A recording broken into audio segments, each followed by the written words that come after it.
no time for talking. There's combat abound. How do I play this game? Hit him quickly. I'm not paying attention. We're starting right in the middle of combat, I guess.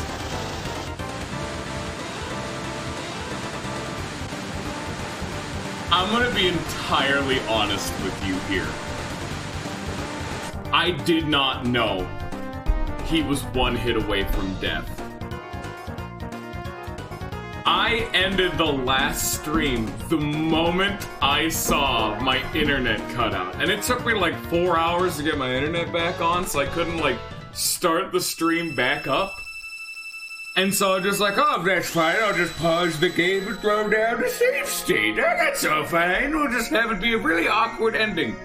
I was literally one hit away from death. One Chrono basic attack away from killing the boss. This isn't some, like...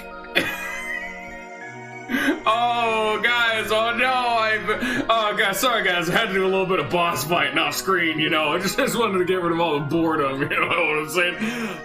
And you know what, I can prove it. Here, you know what, we're gonna have some more empirical evidence.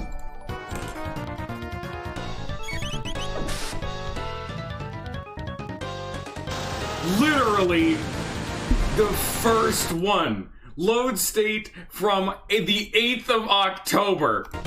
It is the 22nd of October, so time has passed. Yeah, Isla went first that time. I've apparently bamboozled myself. I have been deceived.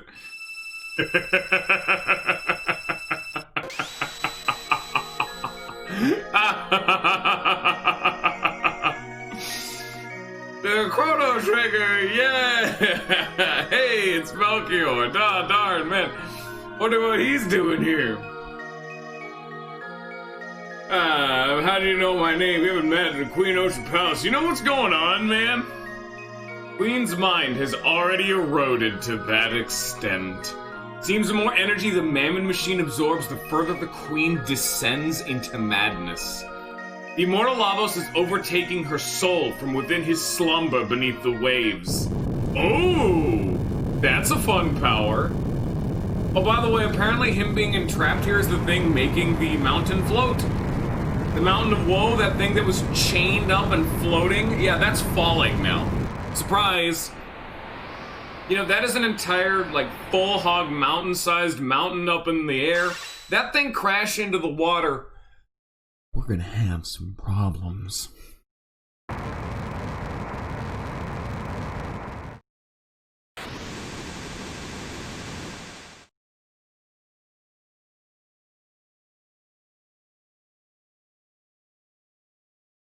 Oh, we're just not gonna talk about all the problems that would inevitably cause. Don't even get me started on any of the actual ramifications. Just think about the simple fact of the sheer amount of water that is being displaced.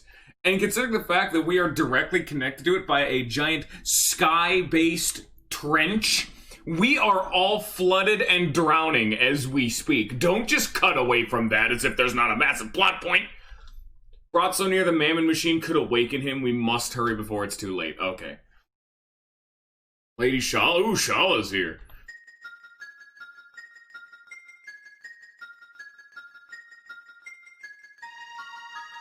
Why have you come to such a miserable place? Degrade yourself. We enlightened ones were once the same as you. The only difference is that we are now puppets of Lavos. Such a filthy place. When the mountain fell, I knew I'd find you here, but it's safe. I'll leave the palace. But it's safe and not no longer malice. The ocean palace is complete, and all is lost. The Mammon Machine, without me, the Mammon Machine is no more than a vessel. I will not activate that evil thing again. So yeah, the whole thing. Oh, we also kept the Skyway open, so now we can go actually. Oh, never mind. Surprise! It's Dalton.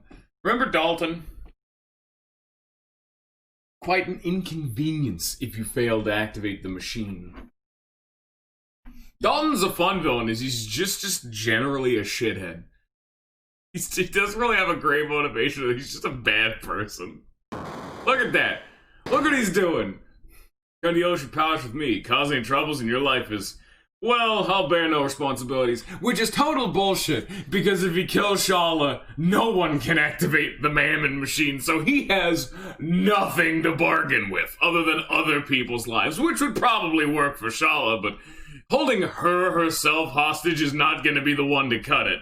Except for the fact that it most likely will, cause who gives a damn? Bam! Let's not be hasty. I'd be more than happy to take the life of this little pearl. Fuck it, let me take Shala hostage. What's he gonna do, stop me?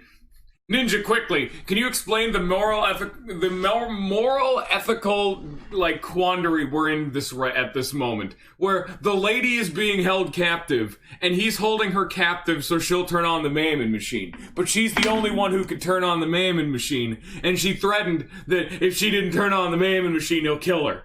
Meaning if he kills her, he can't turn on the Mammon machine, which is what he wants. Oh, darn.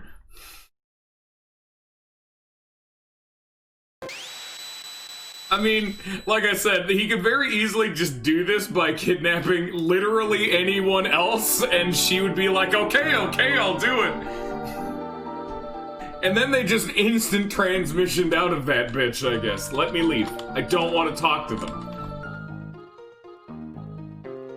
Oh yeah, the old man got bapped by a big, like, energy ball. That was fun.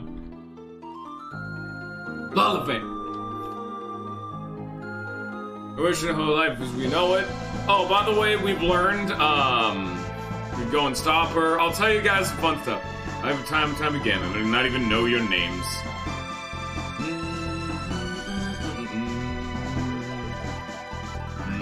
It's made for the same redstone as the Mammon machine. With it, you should be able to destroy the thing for good.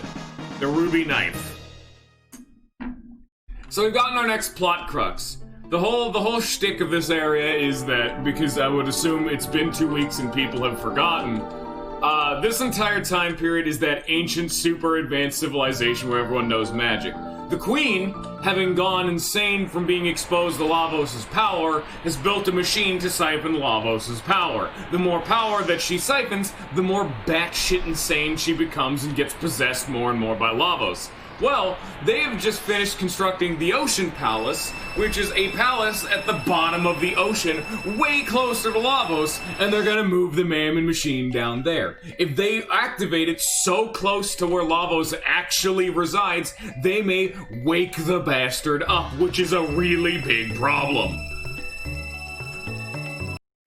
And they just kidnapped the one lady who can turn on the Mammon machine, so we're kind of in a death rush right now of, we really need to stop that from happening, because I think that's a bad time.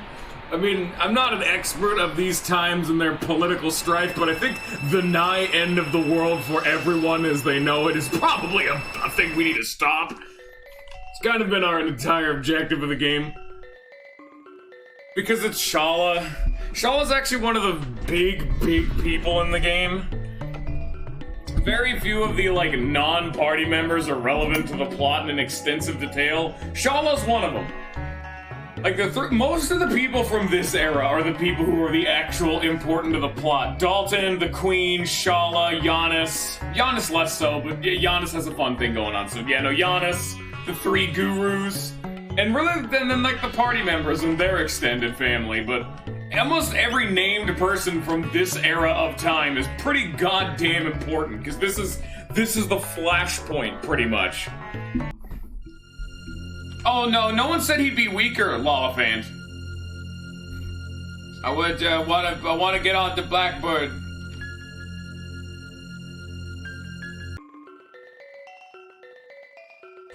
Jar. But unironically, butchering Shala, while hilarious, would only delay it, because our entire objective is to kill Lavos. Honestly, the only thing we would achieve by butchering Shala right now would be stopping them from awakening Lavos, but all that actually really solves is stopping him from appearing in this time period, but it doesn't, like, kill him either, so at the end of the day, our main objective still isn't really complete, you know what I'm saying? Alright guys, what party do we want to use? I know it's been a while, it's been like 2 weeks and we're doing this gimmick again, but what party should we use in the meantime? I'm gonna look at all my texts. So we have Frenzy, Cure 2, Charm still, haven't gotten that one in a while, Fire 2, Cure 2 again, and Heal Beam. No, Lavos automatically wakes himself up in the year 1999 because that's when he's done. He's a parasitic life form that's siphoning energy from all life on the planet, and then when it finally grows strong enough and is able to reproduce, it will burst forth, eliminating all life on the planet, leaving behind what is effectively a mountain sack, which we don't know what it does, but just know Death Mountain is a bad thing that he's leaving behind, and then he's gonna venture on into another planet. Frog and Luca, okay. That works. Actually, now that I think about it, we have apparently never used Frog and Luca together, as they never have had a dual attack. Good choice. They just have never even been used together. Alright guys, it's game time. The plot's about to get serious, baby! Because as fun as this whole thing's been going on, this is where the main plot really starts, you know, taking off. Because we're kind of at the end of the game. We have a little bit to go, like a dungeon or two more, but we're in the eve of the game. We're probably gonna, like, because I'm gonna do all the side content, but if I was just doing the main game, we'd have, like, 2 more streams. We're getting there. And we gotta learn more text, too, so that's why I'm constantly swapping in and out teams. There's a prophet allowed inside while I'm stuck guarding a place like this. Ah, you came! I decided to leave you alone before, hoping you might make that prophet show his true colors, but I've no use for you anymore. Your history! We just don't like Dalton, guys. Don't you guys like Dalton? I'm gonna just kick his ass. I kinda wish... Oh, fuck, that's right, he counterattacks with Iron Sphere, doesn't he? Yeah, he counterattacks with Iron Sphere. Go ahead, try and attack me, see what it gets you. I'd really rather not, I'm gonna be frank. We're finally getting to start some of the buffs. Luca's now toting around a defense buff, which is super nice. Also, Crono has a revive skill now, that's super cool.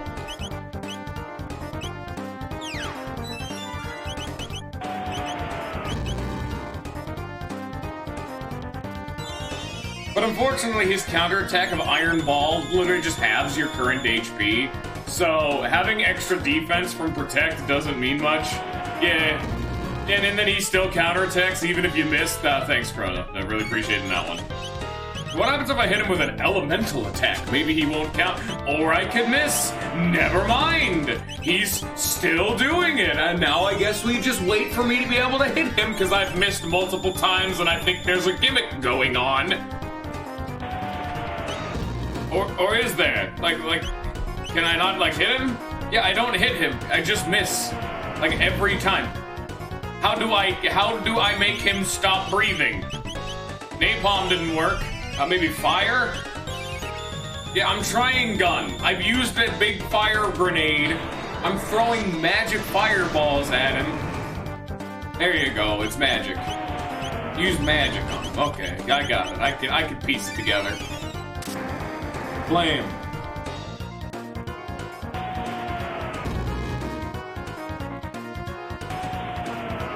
He only can, like, have your HP. He actually doesn't do, like, any damage.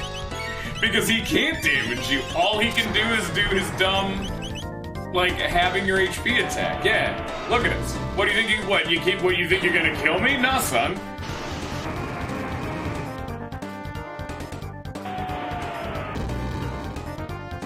This is the weirdest boss fight.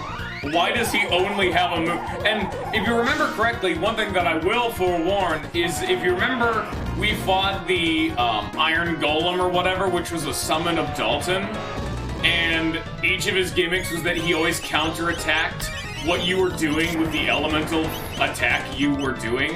So if you actually physically hit him, he would use Iron Sphere, having your HP. But then he would do fire, water, electric, so on and so forth. But when you lethaled him, he copied Dalton, which did a little bit of damage to everyone in your party, and then he died. Which may or may not be a subtle hint, but if you kill Dalton, he may or may not do a little bit of actual non-having damage to your entire party, so be careful with your HP. Nudge, nudge, wink, wink.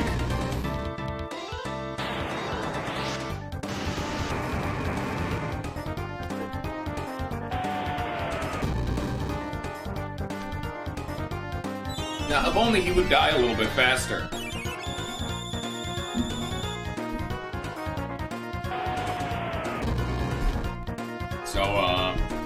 So how are you guys all doing? Y'all having a good time? I mean, you should be. We're all having a good time here.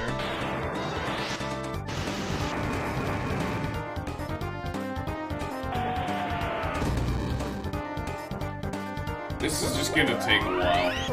Because it's such a weird thing with this game. I've been doing almost every fight that's come along our path, and I haven't really run away. I mean, sure, I've ran around enemies, but of course I'm gonna run around enemies that aren't mandatory. But, like, I think we're in the situation where I'm actually slightly under-leveled, which more so just... Oh, there it is. Ah, shit, I think Crono just died. Yeah. Oh! That attack does 150. Ah, darn, sorry, I should have known better. Ah, just shit, of course.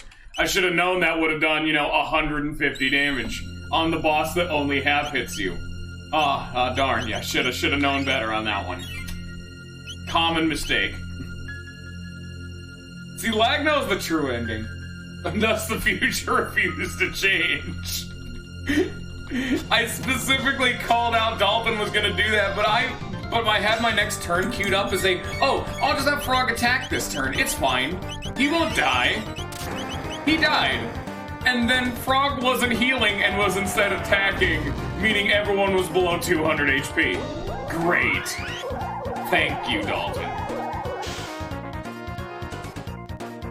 I should probably equip the dumb scope to let me see his HP so I know when he's about to die, but that's bitch made and I ain't about that life. Instead, we're gonna just attack him a bunch, this time even faster, with Frog actually getting in on the action this time, and then we'll hopefully be able to not die to the darn it attack. We're gonna like 3 or 4 turns of Frog getting in on there before we start attacking, or start healing up again.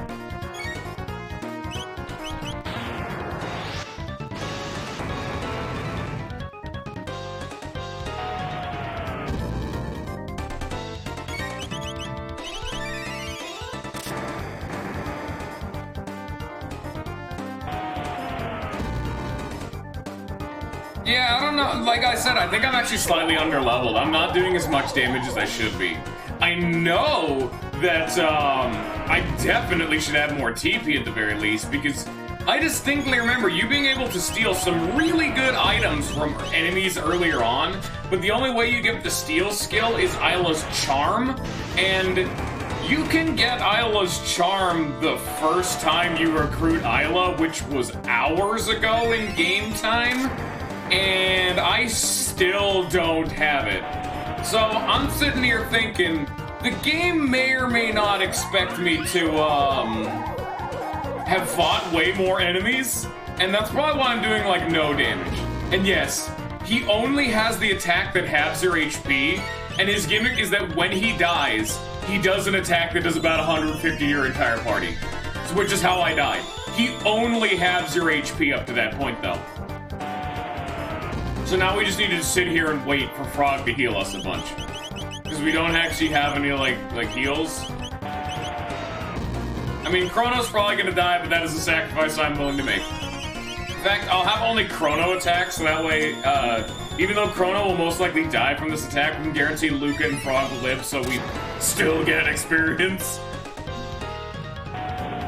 Also, so not only does his basic attack be the Iron Ball, he also counterattacks every single time you hit him. So no matter what you do, you're gonna be taking that damage, you know?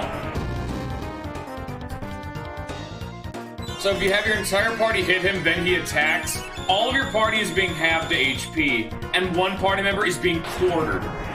About, roughly, yeah. He's just still going with this. He's a real fan of the strategy of dropping big iron spheres on people.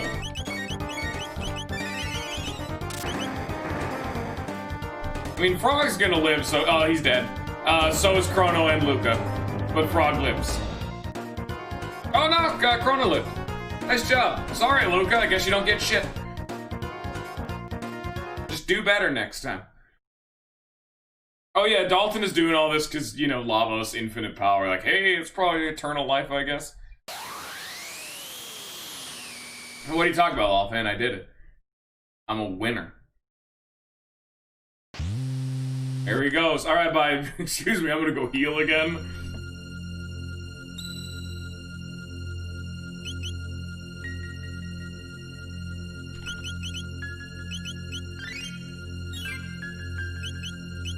Yeah, that was a boss. That was indeed a boss. And again, the only reason that was a problem was because I think I'm under-leveled. Like, normally I should be doing more damage. I think that is just the simple brass tacks of it, is that I'm under-leveled. Oh, we're going to the ocean, baby. Welcome to the Ocean Palace, which looks suspiciously evil. I don't know, like, this is the immediate thing. If you were, like, a constructor and asked to design and build a building like this, does this not scream evil demon fortress to you? Huh. Like, look at this place. And also, very subtle, this may be or may not be one of the last dungeons of the game. Nudge, nudge, wink, wink, look at this fucking place. Output of the Mammon Machine to its limit. Yeah, no, literally just... No, Shala, literally just disobey her. Literally, just don't do it. What is she gonna do? Welcome to Shala, dooming the entire race of everything. All of it. I don't know why she's doing this. Stop that.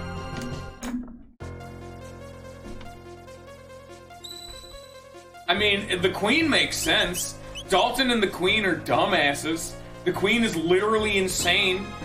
Like, actually batshit bonkers. Like, that's the whole point. And Dalton is just a dumbass who thinks he's gonna get immortal life by doing this. What is this? Oh, I should not have touched whatever it is I just touched. What is this thing? This is the Jinn and Ghoul. I'm gonna hit him. It didn't go well. Alright, I guess we're killing Ghoul first. Get fucked, Ghoul, I guess.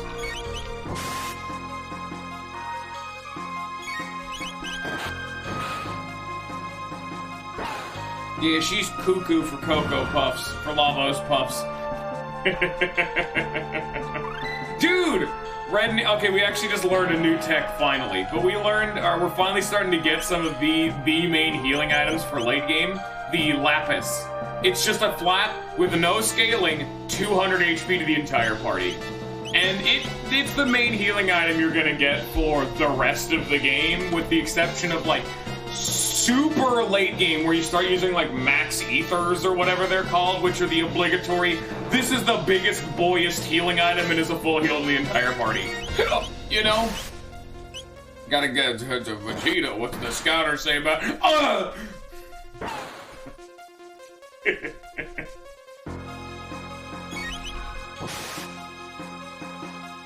You're gonna die, sir. Thank you.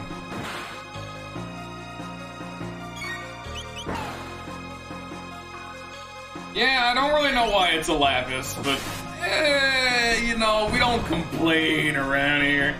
I'm gonna take a flat 200 HP. That would have been very nice for that Dalton fight. You know that whole thing of, ooh, Rune Blade. Hey, kitten, hey, you actually showed up on time this time, hey! Oh, God, we're finally past the point where the Masamune is his best weapon. We've finally succeeded it. Only because this spikes his magic. Ah, poor... No, I'm just giving you shit, kitten, it's fine. I'm not actually upset. It was a joke. It was a funny time. We had it was funny.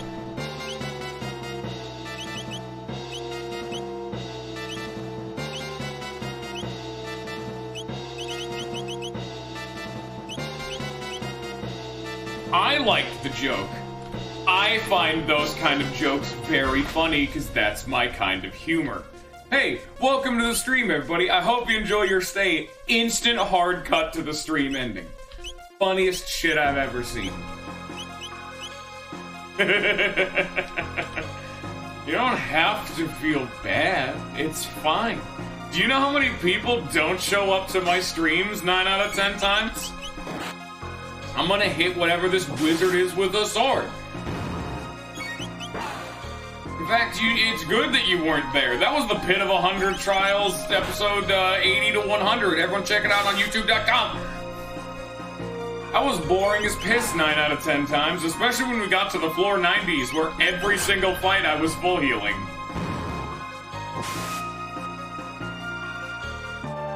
I'll never hold it against someone to, ooh, 10,000 hertz, sleep. That is what HZ means. Is that hertz? Is that like electricity, isn't it? Am I not thinking this through right? Why is this big floating Batman channeling electricity to put me to sleep? Question mark. It's a frequency. Okay. Okay, that makes more sense at the very least.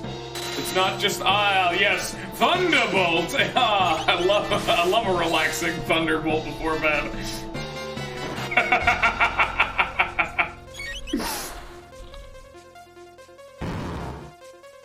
It was above 10 minutes for one floor up to a certain point.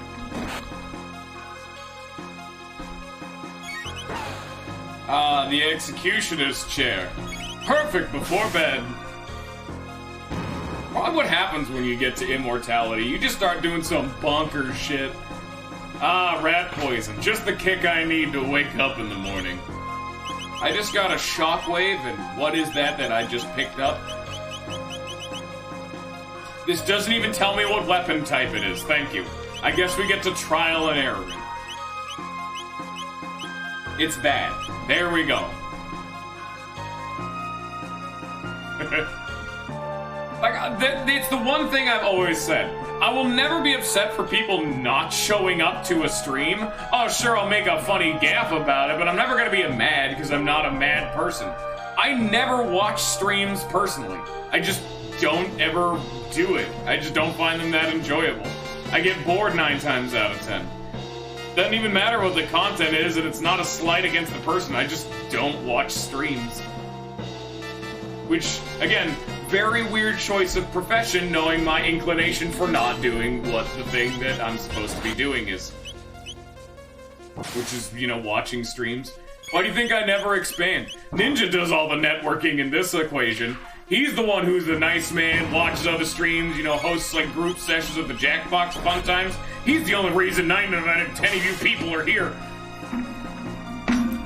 So thank you, Ninja, for being the entire reason we have a community for the most part. With the exception of like Fish Sticks and Lollifan. They're here for me because they're some sadistic bastard.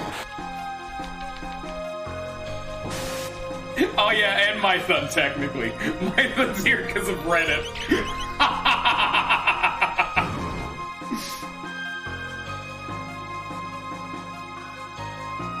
Like, Fours is here because of Ninja.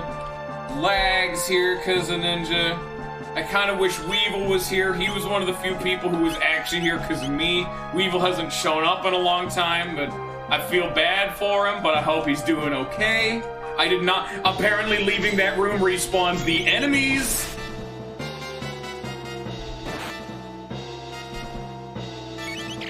Yeah, everyone is here technically because... Well, I forget what made me initially want to stream Epic Battle Fantasy, and that's what brought Lollifant.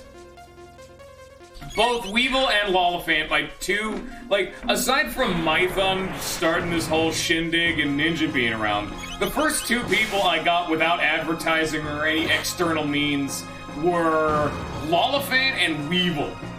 And Mouser's been here a few times, I recognize the name. We have a lot of people who just show up. I think pretty much that was just it, is I was just playing RPGs that I liked. I'm like, yeah, Epic Battle Fantasy time, alright.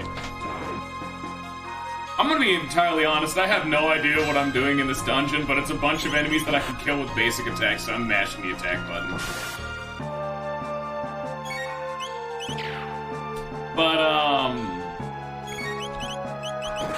yeah, a lot of the time, because I have a tendency to stream a lot of different games, I will wrangle 1 or 2 people, per game, typically on the one side, but 9 out of 10 times I've always called them the resident expert, because most people, let's say I'm streaming Chrono Trigger. Typically we get the one dude who really likes Chrono Trigger, knows the game really well, and likes spreading the love for the game to the various Twitch streamers by, just imparting some love and wisdom and just reveling in that new experience. And then when the people move on to a new game, so do they. And that happens a lot with me because I play a variety of games. How'd I meet Ninja? That was the very first day that I streamed. Day 1 of me ever streaming. Because I started my streaming career streaming Slay the Spire. Day 1, I was like, I should probably start streaming. Back in these days, I had just... God, was I even working back then? I think that was before I had my first proper job. That was a while ago. That was a few years ago. And then, immediately after, I decided to say, hey, I'm gonna stream. What am I gonna stream? I decided Slay the Spire.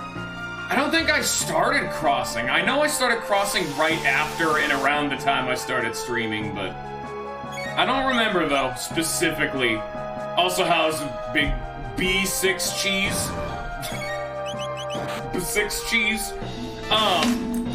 Yeah, I was deciding to stream Slay the Spire, and then because it was my first ever time streaming, I didn't really know what I was doing. So me and my infinite wisdom said, hey, well, I'm streaming Slay the Spire, and I plan on streaming Slay the Spire for a while. Why not advertise? Well, where would I advertise? Probably to where people who want to watch Slay the Spire would be. And then I decided the Slay the Spire Reddit was the place to go.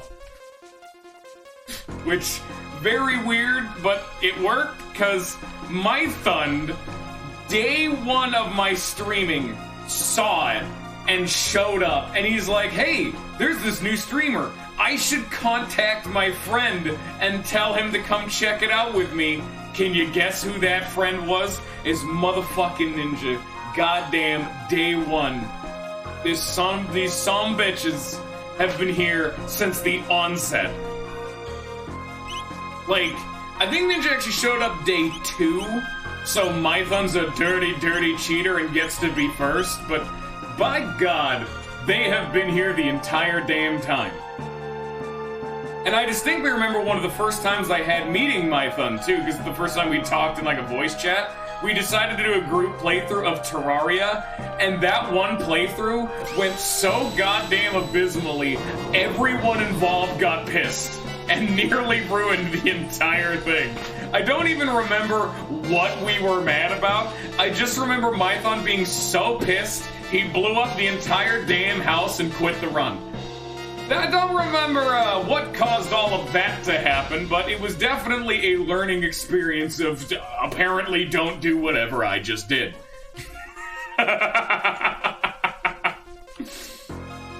So yeah, I have no idea what beyond that. Mython, do you remember what made you decide to commit a local terroristic action against my home in Terraria? Oh yeah, we were doing Calamity Mod. It's a learning experience that I have since forgotten, but I would assume that I would have learned. I I like Calamity Mod. I had fun.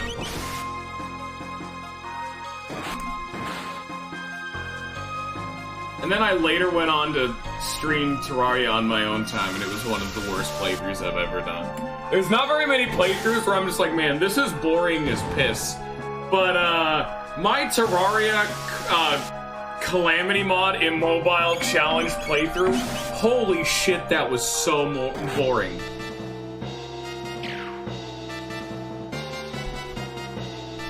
It was a super fun concept, because that was the first time I had ever actually streamed a game that wasn't an RPG, and because, even to this day, I like to have all of my playthroughs have some kind of a gimmick. Ooh, we learned Frenzy. They've actually rebalanced it a lot, Mython. They nerfed a lot of mage items. They've made throwing way more viable. Summoners have some crazy shit. Melee has always been more of a supportive kind of thing rather than a dedicated damage shtick, so that one's at least justifiable. Okay, man, alright, alright, no need to get upset. We've seen what happens when Mython gets upset.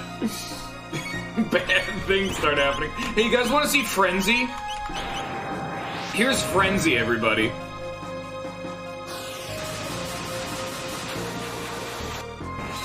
That attack does so much goddamn damage. That is Crono's best move for the rest of the game. We have learned Crono's main method of dealing damage for the rest of the game. Like, single target, Frenzy is genuinely absurd. That did 1,000 damage. Oh, great, they counterattack. Maybe I shouldn't be autopiloting an entire dungeon, especially considering the fact this dungeon is one of the last dungeons in the game.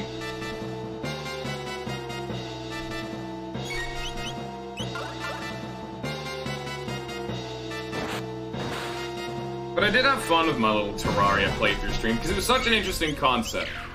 Because that's always how I like to play my games. I play my games where I eat damage. It doesn't really matter. Like, if I'm not playing a support, heal bot, buff bot, son of a bitch, I am playing the ultimate regeneration, defense, damage mitigation, tanking garbage that typically makes all of my playthroughs take like 30 years. But by God, do I get through those playthroughs in style.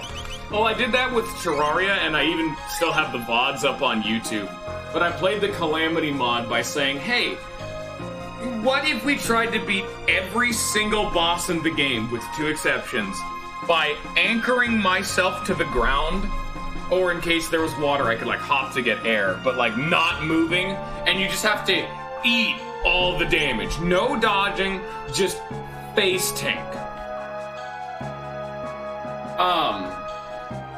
That's why I said there were 2 exceptions. The first exception was the Wall of Flesh, because that boss, in theory, would be possible to beat while immobile, but it would require some, like, weird dynamite trap setup bullshit, and I'm just like, I'm just not gonna worry about it. The whole gimmick with the boss is you have to move.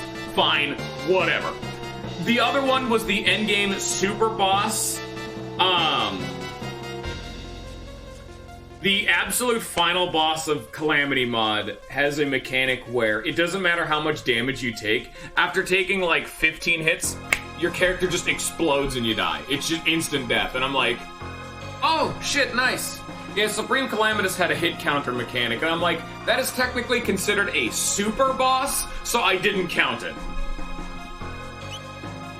Thank God. I should probably go do that again sometime.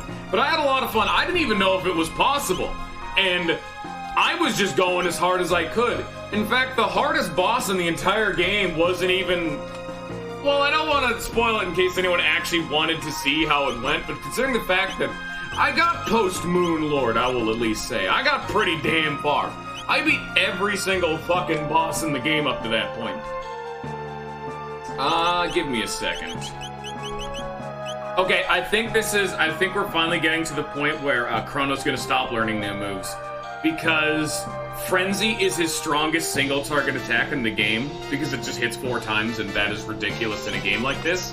And then Luminaire is his unique tier 3 spell that hits all enemies. It's the upgrade to Lightning 2. Everyone has their own unique, like, tier 3 spell. Chrono's finally learning his tier 3 spell. Tier 2.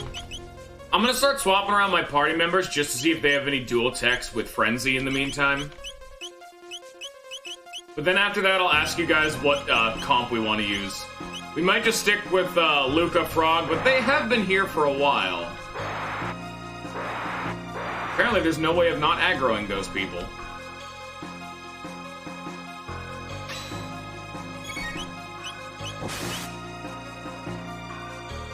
Yeah, they're just gonna counterattack every time I hit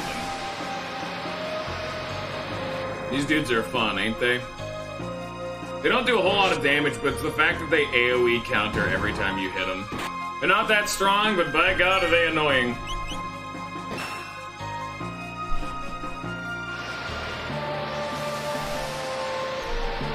Still, some of my favorite songs in the Calamity mod are the Mushroom Dude theme, Devourer of Worlds, and...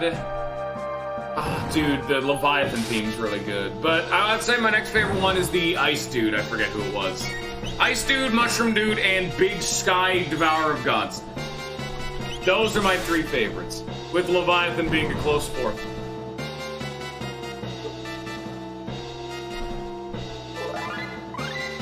Heal Beam. We did not learn a dual tech, but he did learn Heal Beam. So let's see what he's gonna learn next. After Heal Beam, we have Rapid Fire Fist, which I think is his version of something like Frenzy. That's his, like, ultimate, I'm gonna hit one dude really, really hard skill. I have decided this guy, right there, he deserves death. He deserves all that is about to come unto him with violent intent.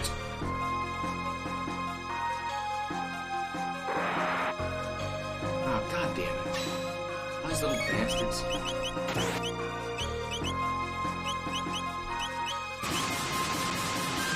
Can't counterattack the thing if you're a corpse, ain't ya? Bye-bye.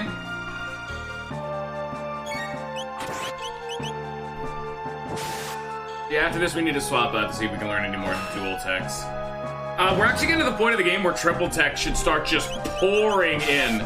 So we're gonna need to start trying like every combination of characters because up to a certain point we're gonna start getting some banana stuff. We've seen 2 of the triple techs. We've only seen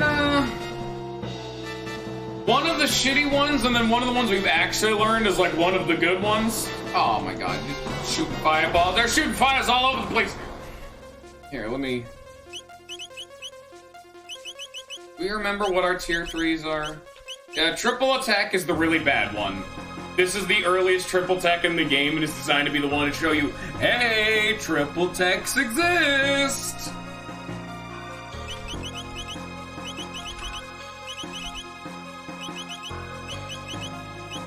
It's Frostark, that's it. So it's Frog Robo Chrono and Frog Marl Chrono. So Frog is involved in 2 of them. So get the hell out of here, Frog. Robo's a low level. Go get him. Now we're gonna try to see if there's a dual tech with Frenzy and Marl and all that fun stuff, and then we'll carry on. Hello, weird fireball summoner. Okay, bye. Oh, Marl's at 1 HP. I wonder how that happened. And now she's a corpse. I genuinely don't know what caused that, but okay. Well then. Apparently, shelters do not heal party members in the backup, and I don't know why she was nearly dead. And is now dead.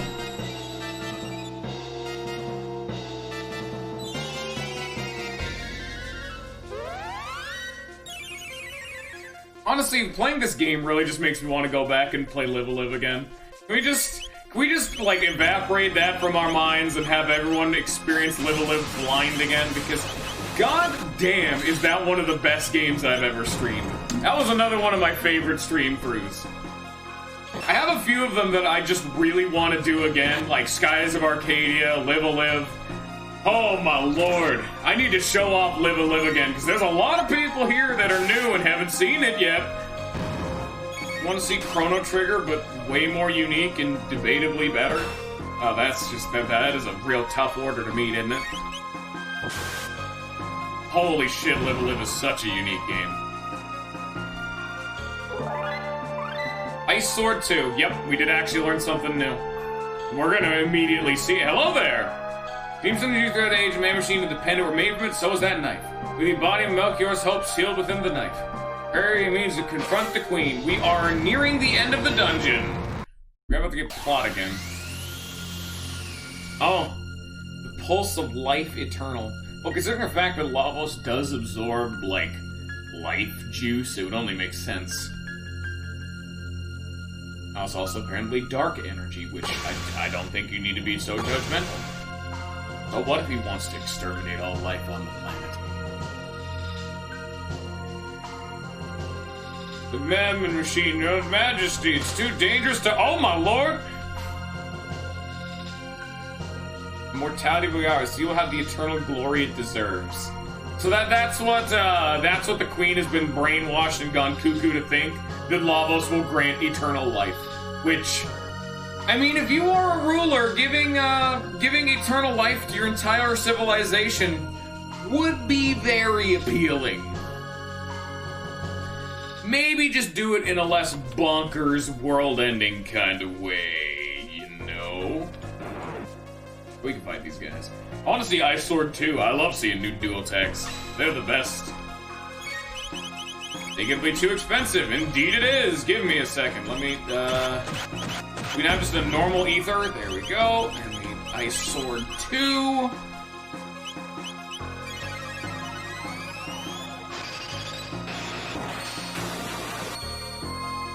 So it's a combination. Oh my god, it's AoE. So it's a combination of Crono's two best skills, Cleave and Frenzy, and then Marl using Ice. That's really satisfying. That's still the best part of the game, in my opinion.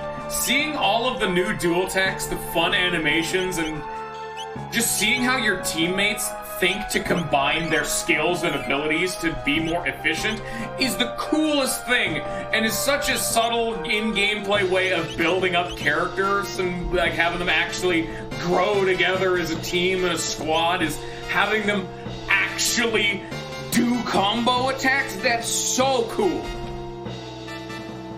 Also, because we've tried every team, what team do we want to use now? We've used like every combination to see if we've learned anything with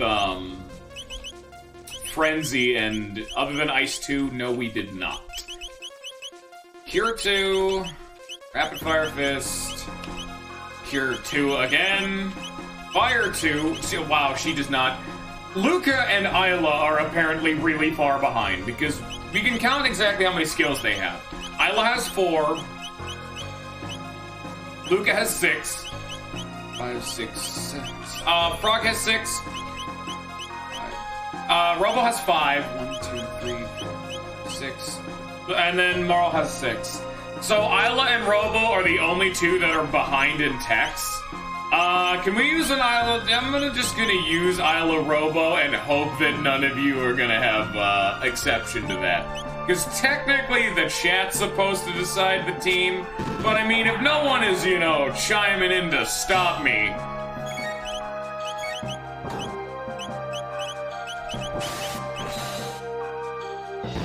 bat counter.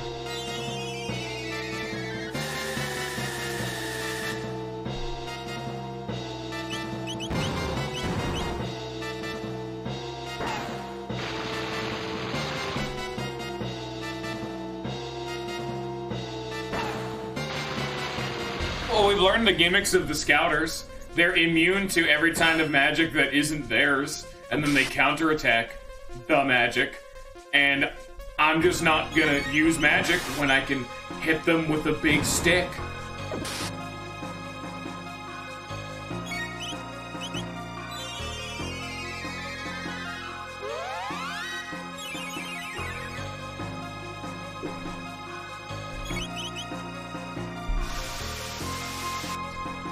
I believe this elevator is the final section before we're at the end of the dungeon. And once we get to the end of the dungeon, we're gonna get to see some cool shit. I believe it's this dungeon, then one more, and then we're... If I remember correctly, we're properly endgame, you know? Like, we're pretty much there.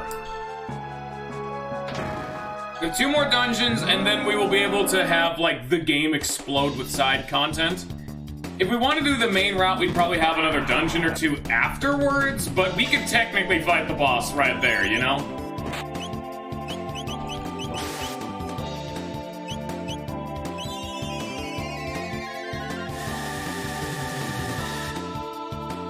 It's been a long time since we've heard the normal battle theme, and it still slaps.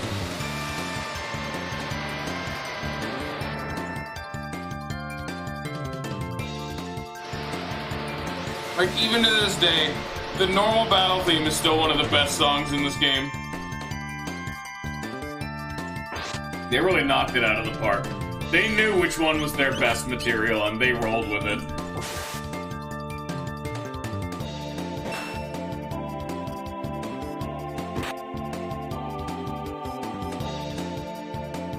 Fraternal Fusion. What did you just do? Okay. He's gone Super Saiyan. And now he's dead.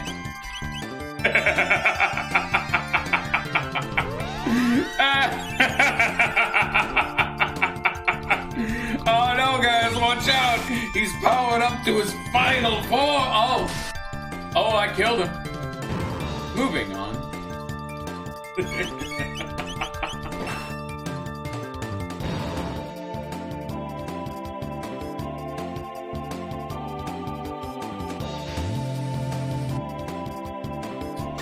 These dudes don't like lightning, and then they're gonna AoE counterattack me.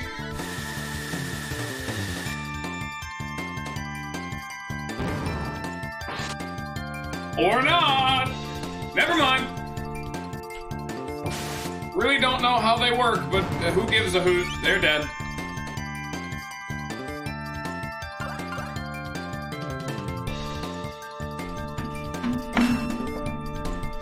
This is a very long elevator. Why would they build a building like this?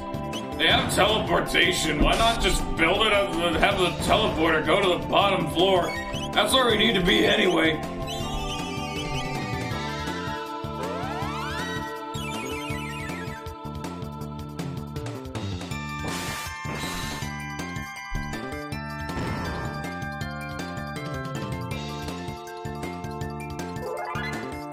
I can imagine you getting a really violent sense of vertigo in a place like this.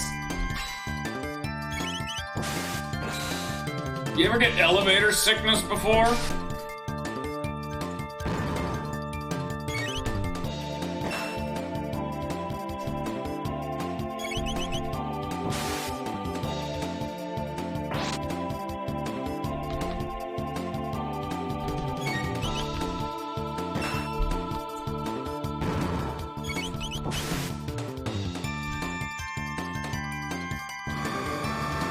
Delta Force, enemy triple tech.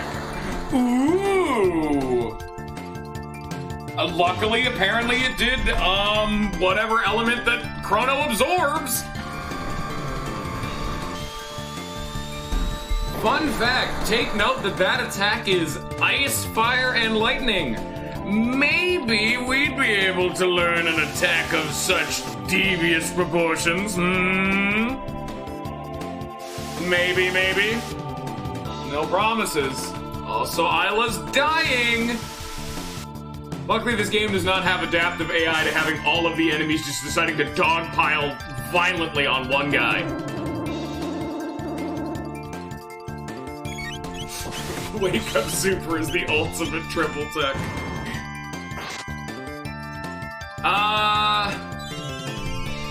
I mean, they're in the top right. The HP and MP bars are right up there. I think I can move the HUD to the left screen because there's 2 different display modes for this game. There's Classic, which is how it was on the NES, or SNES, where all of it is composed onto one screen. But the DS added this version, which declutters the actual combat visuals of the game, making it so you can very more clearly see the animations and what's going on. Because the right screen is just for technical details and the left screen is for the game. Whereas in the olden days, you didn't have the space to do that. And it's also another one of the reasons why I'm playing the DS version is it just adds a bunch of little nice features like that. But I can maybe check once this endurance gauntlet of elevator fights. Boogie Dual Tech. We've learned how to jam out. Rock out with your Chrono Trigger out. Here, let's see. Yeah, it looks like... Oh, that's a battle mode. Battle cursor, status bars. I don't know what status bars are, but okay. Help messages, control scheme, movement, run. Oh my god. Dude, that's like classic Final Fantasy style. Oh, this is so weird. Whoa, these are weird. Anything that's not the default is so weird. I didn't even know you could do that in this game. Because this is how Chrono Trigger looks. Anything different is weird.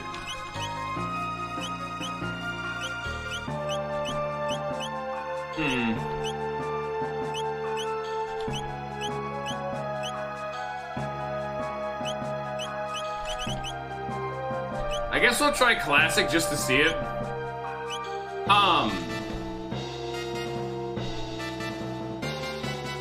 I actually don't know. I've actually tried to do that, Big Cheese, is to have one screen be smaller and one larger. But that is, I actually don't know how they do that. Because there's two methods of capturing the game. One of them is a... Because I can't manually resize these screens in the thing. The only other way to do that would be is if you have a... genuine method of capturing DS games that I may or may not actually have access to, and may or may not be playing this in the most legal way to capture the footage.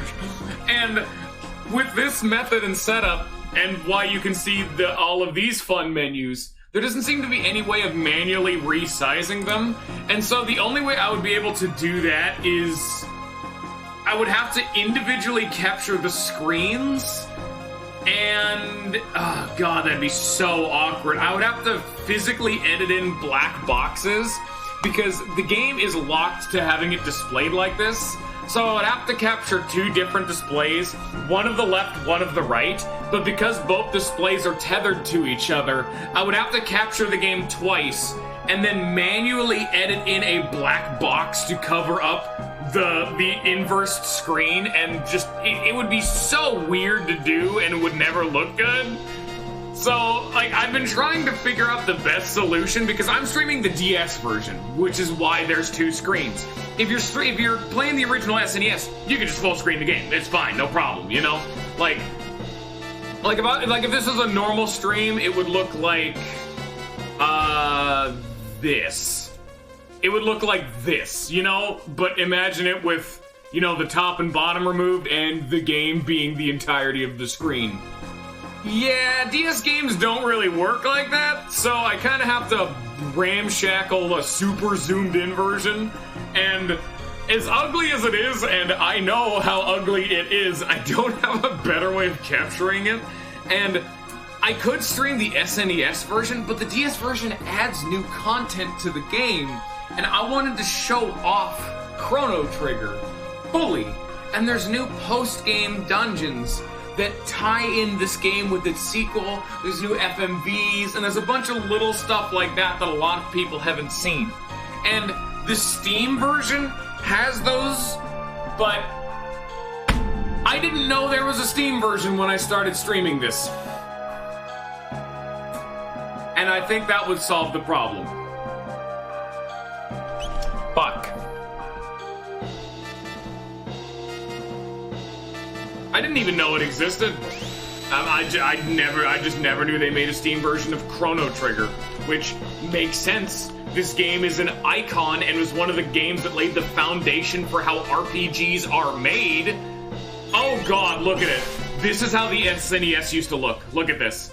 This is how the game used to look in the classic style. Doesn't this look so weird? Imagine the right screen just isn't even there.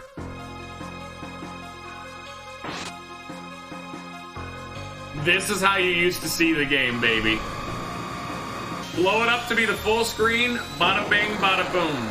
In fact, I can't. Wait here, give me a sec. I think I might actually be able to do that. Oh, fuck, I'm dying. Am I actually about to die here because they keep counterattacking me and that's bullshit? If people actually wanted me to blow up the game to the full screen, I might be able to ramshackle cut out the right screen. It would take a sec of fiddling and we'd have to look at the game in this mode, but what you can see just makes the game feel so much more cluttered. But the right screen really doesn't add much now that I think about it. Like, it shows that he's sapped right now on the right screen, and it shows the enemies, but so does the left screen. It, for some reason, still shows enemies that are already dead on the left screen. Will you die, please, so I can actually start reviving my teammates? Thank you.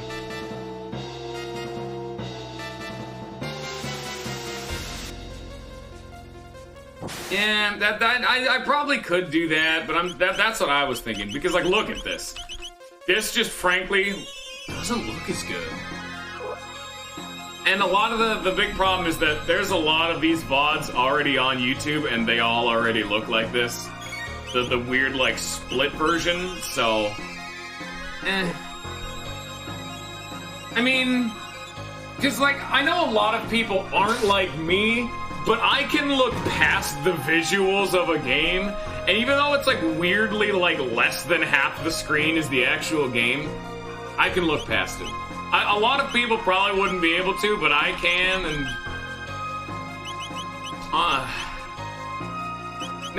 No, this is an actual problem I've been thinking how to solve. Tailspin.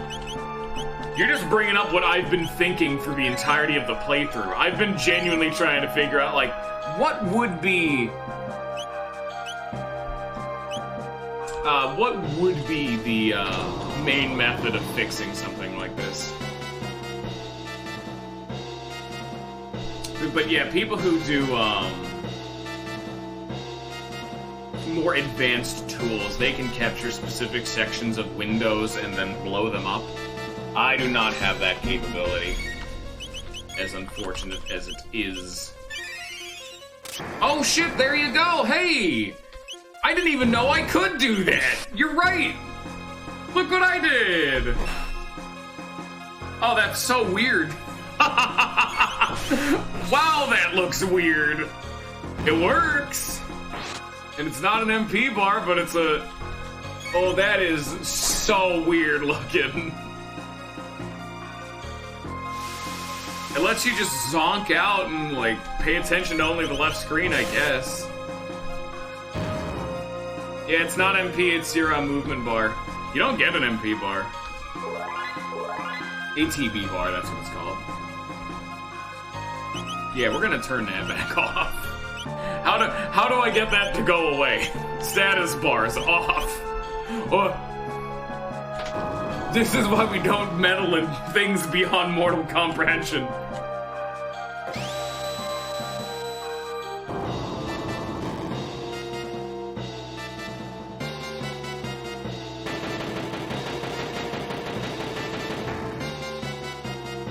Alright, I'll turn him back on. Okay. Oh shit. We have descended.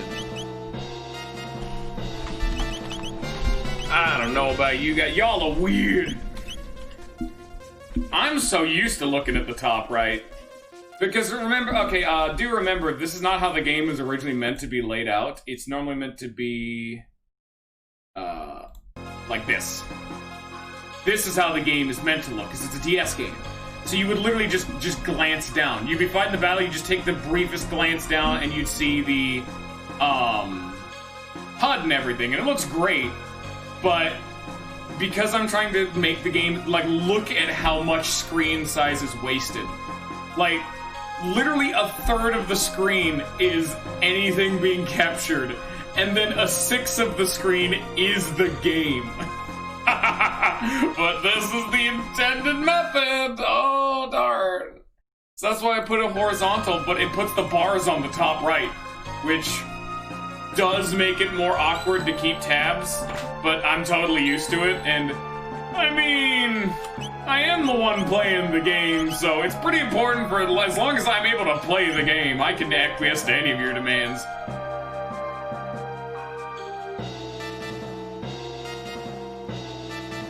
I mean, well, that's actually what I want, my thumb. I'd rather have the top screen be gigantic, because that's where the game is. People don't need to see the bottom screen. And then if people want to see the bottom screen, they can. But it's less oppressive, you know? That layout is actually what I want.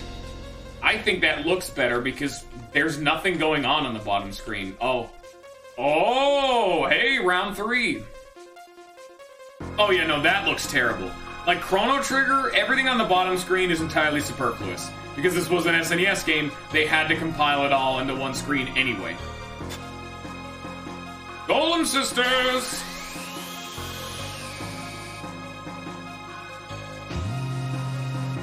Oh shit, we got 2.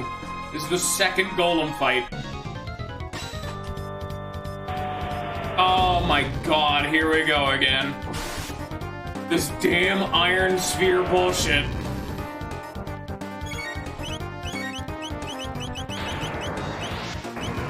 Oh god, they have they have normal attacks.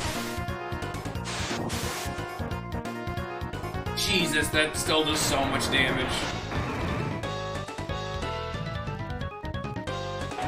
No, please.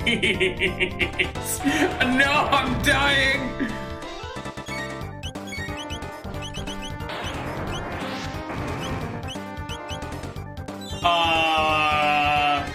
We may be having a small problem.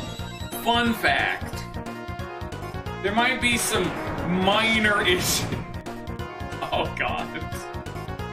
I got fucking destroyed. This is a hard dunk. Get him, Robo. Yeah. I did it. Oh no. I lost. Darn. Just do better next time, forehead. Son of a bitch. Bastard, that's what you all are. You don't fucking think you're so fucking cute, thinking you could just treat me like this. Yeah, that's another one of the fun fights. No, you shut the fuck up, Cheese. Don't you start that shit with me. Death is not a hunter unbeknownst to its prey.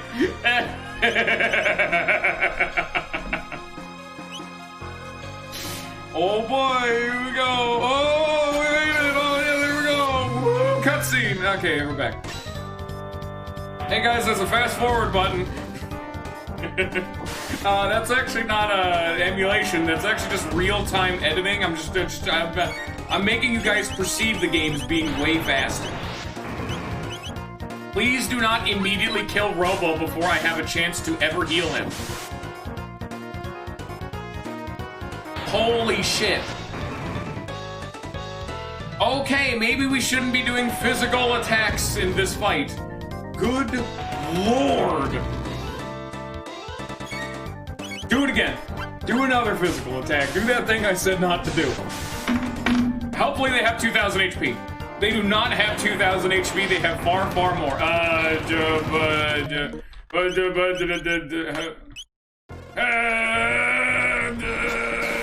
Hey, there we go.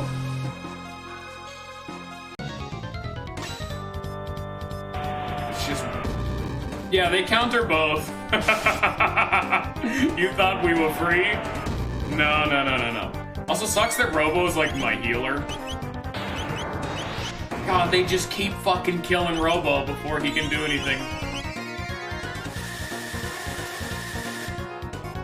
Can I lightning them? No? Damn it. Oh, apparently no, they... What the fuck? What do you mean imitate light tech? What does that do? Oh, that hits all of us. Oh god, it does less damage, but it hits everyone.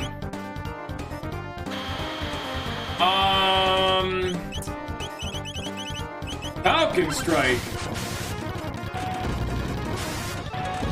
Oh, they're not actually countering me. Oh no, there it goes.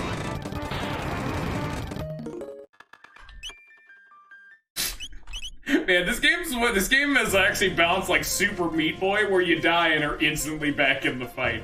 Okay, Isle of Robo, not cutting it right now.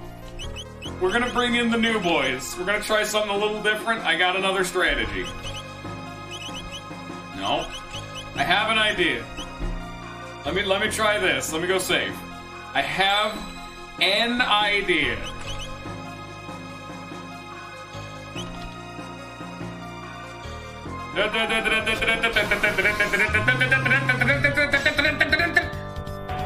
Oh god, frame 1 Iron Sphere.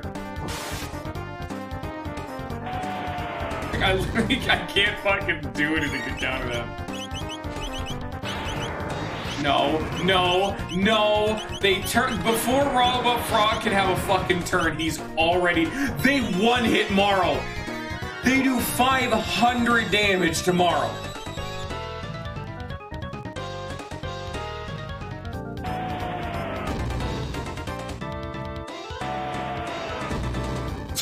Jesus Christ!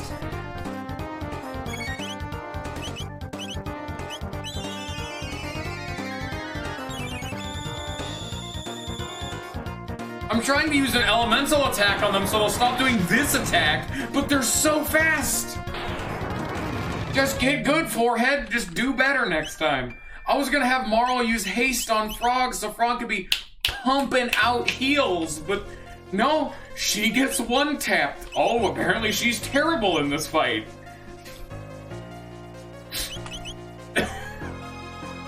All you gotta do is win, man. Come on. Hey, Dalton, how's it going? Just do better, Nick. But counterattack. Frog's gonna fucking die, so use Raise. Oh, he's living! Never mind!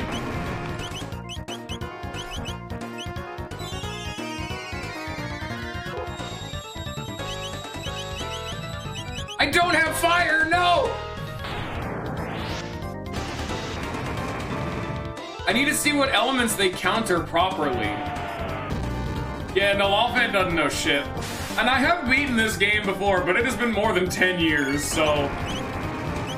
Oh! Perfect! Fire! Their one weakness. It's fire. I really wish Luca knew fire too, I'm gonna be frank. I really wish Luca knew fire too. I'm gonna be very frank.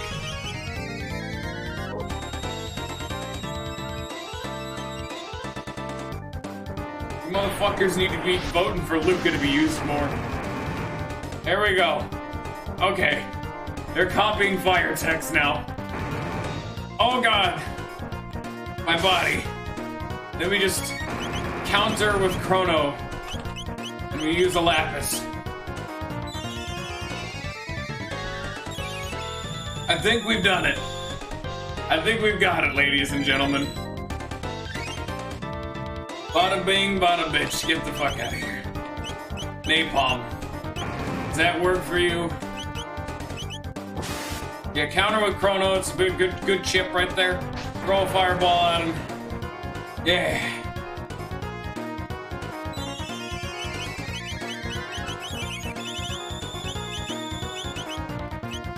Hopefully, this is counted as a fire tech and not a physical tech. Because if it's a physical tech, we're gonna have some very advanced level problems. How much damage does this do? Way more! And it's a fire tech. Okay, we've got it, boys and girls. We've done it. See, now this is how they should do fights. Have a fight that just absolutely kicks your teeth in, but attempting new, doing new attempts takes like no time at all. Ignore the fact that I'm 100% cheating to make all these attempts come so fast. I've fought this boss like 5 times now in under like 10 minutes. Dude, I'm getting a lot of experimenting done. This is some great value. Hell, water may be even better. Who knows? Doesn't matter. Fireworks. A shadow could also work with Robo. Who gives a damn? Fire works. We don't need to do any thinking when we have a strategy that works. If it ain't fixed, don't broke it.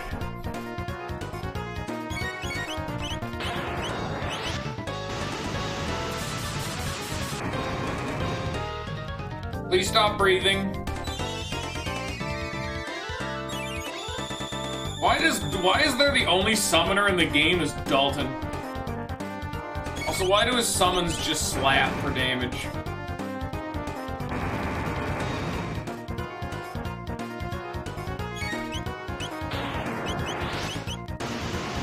Well, I hope y'all are having fun now, because now we just get to wait.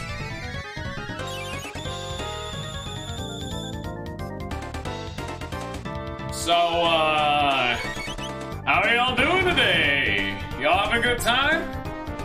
Because imagine trying to do this fight when you don't have, you know, the ability to not get one hit. Burp? Blurp. Oh, yeah, sorry, my bad. Bye.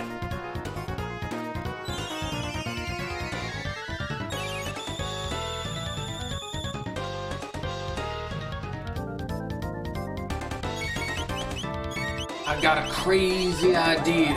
Time to start chipping him out with water. Because at least it's not a physical attack. And then immediately just use fire afterwards anyway, so he can't even counter with water.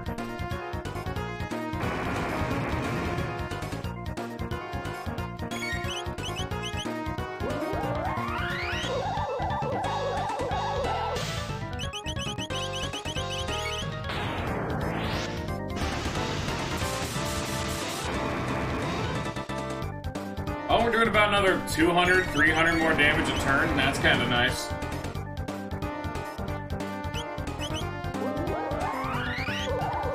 Not much, but chip's always good to see, you know? About 250 a turn. At this point, we've done about another 750 damage, roughly. That's the water casts are almost an entire fire sword damage worth of damage to the enemy. Yes. I am an eloquent man. I know how to word it good, don't you question me.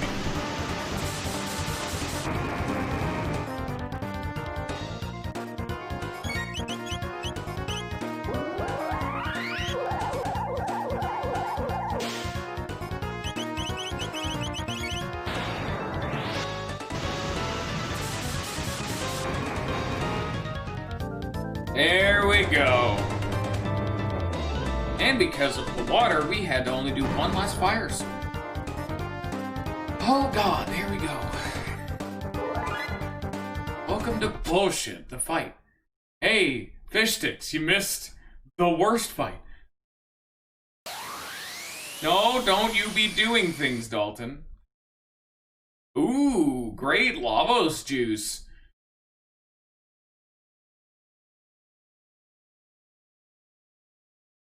Eerie silence. Bye-bye. Well, bye, I guess. Okay. I mean, if you say so. Now I'm actually gonna swap back to the team I want because these people need TP and they're underleveled because of it. Lavos beckons. And now because we are right at the end, and I know some shit's coming up, I say now is a good chance to go get something to drink. Stop playing the audio. There we go. This is gonna be a good chance to go have everyone stop what you're doing. It's been like a solid hour or two, some shit like that. Hour and 20 minutes. I'm gonna go to the bathroom, get a snack, get something to drink, because some shit's going down when we get back. Y'all are gonna want to be here for this. But also I need to go to the bathroom, so we need to take a break, so I'll be right back. Go get yourself a track, treat yourself something nice.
Howdy dowdy.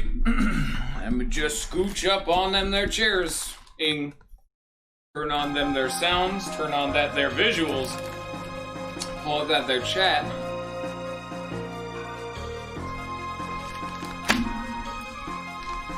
And yeah, I could easily have done the regeneration plate thing, but not only did I just not even think about it because I wanted to see how the boss worked for each element, but had I even thought about it, I probably would have wanted to refrain from using the plates just because most people would not have had plates because the only way to get them is to know how to interact with those chests. So otherwise, at best, you just get the resistance, but at least that one's okay. This is the Mammon Machine Altar. Now is the time if you want to turn back. Okay, bye. He's dead now. He's thrown himself into the void below.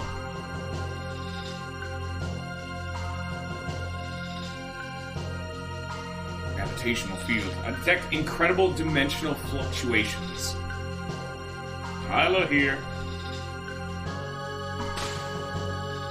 Oh ho ho ho! Oh! We're emitting lightning!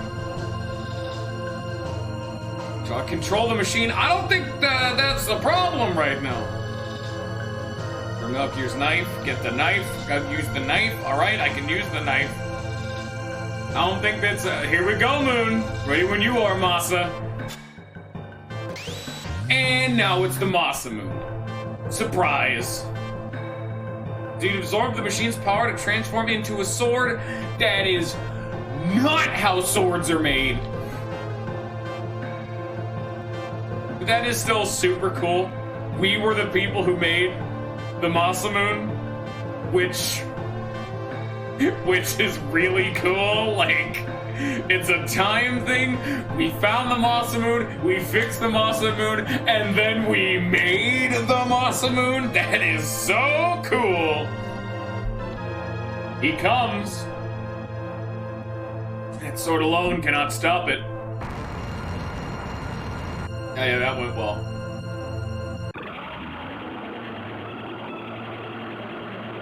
Oh my god. So, do you guys want to fight the final boss? Here he is, Lavos in the flesh. Destruction reigns from the heavens.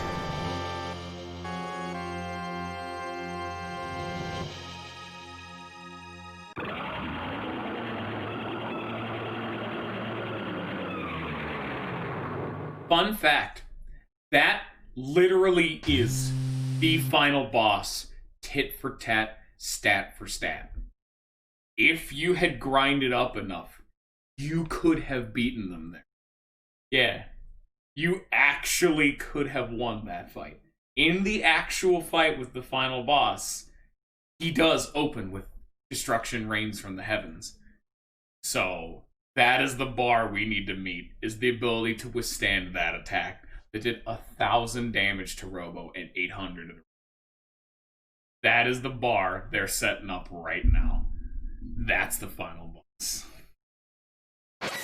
Surprise, it's Magus! Quite some time, Lavos. I swore on that day long ago that I'd destroy you, no matter the price. It's time to fulfill that vow. Feel my wrath, Lavos, ha! Oh shit.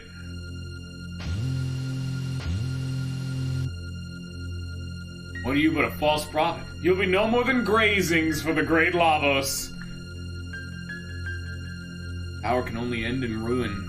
Step aside, Shala. The almighty life force of Lavos flows through us all. You're a part of it. You cannot change that fate now. Ooh. Even a little like static shock. She had a lot of like static. She just like poked her. Come, prophet of lies. Feel the power of Lavos.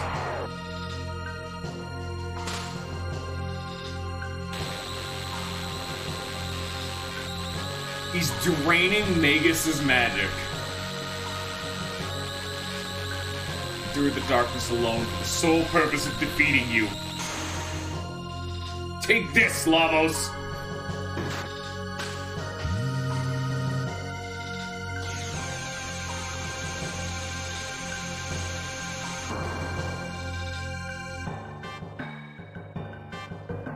Fool, your pitiful powers are no match for his. To give you a gift, eternal life as a part of Lavos.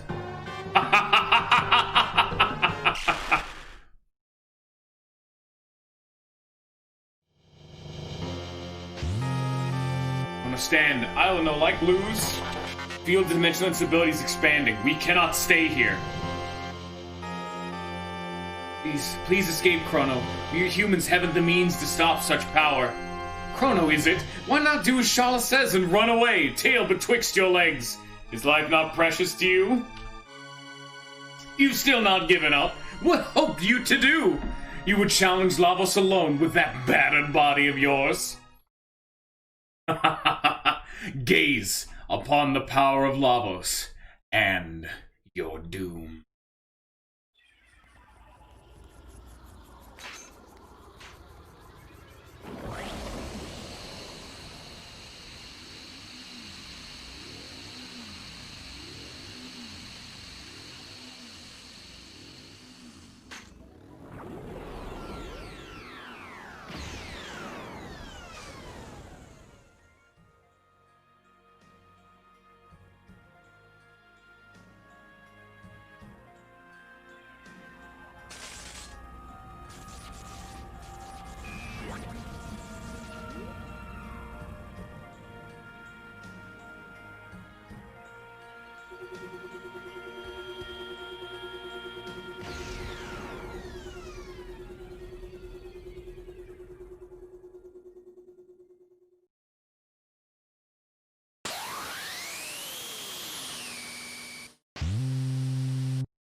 Crono?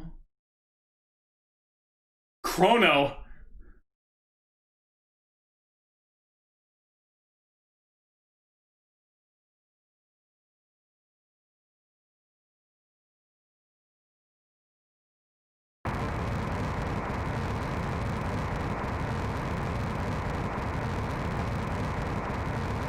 Have the power to feed him then? Structure's collapsing. We must prioritize our escape. Let's see, where do we go?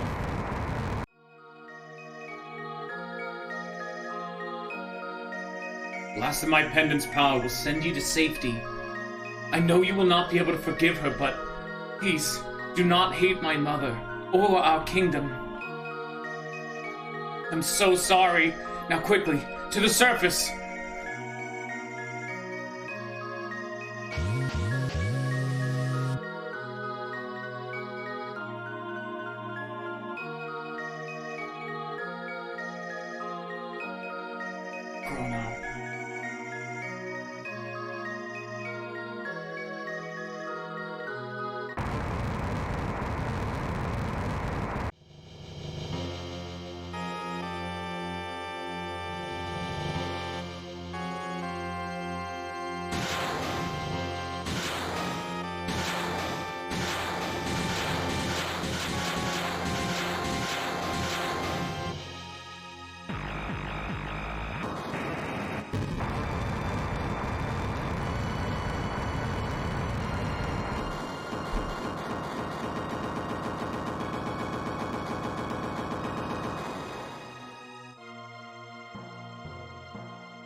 Danger. Crono.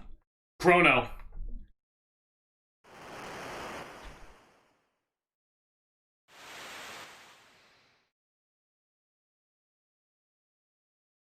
Ah, you've woken. Most fitful in sleep. Crono. Where's Crono? Found. No other. True Crono strong. Crono not die. Is the village inhabited by the Earthbound? Is the island was the only refuge left of the Ocean Palace and least its ruin. No others remain. Little bird. Island floating sky. All gone? Sir Melchior here. The disaster struck, an eerie black portal materialized before young Lord Giannis. Melchior tried to save the boy prince, but succeeded only in getting himself dragged in as well. A black portal. Must have been a gate made by Lavos. What happened to Shala? Where is she? I cannot say. No one has seen her since. The Epoch. Is the Epoch still intact? Ship a sturdier vessel than one might venture. She washed up safe and sound, right in your wake. It was almost as though she were drawn to you. Ah, yes. I believe this is yours. And Crono had before. Sitting beside you. Those were watching over you. Guarding you. Crono. Take all the time you need to rest. I'll be in the village commons. Beyond.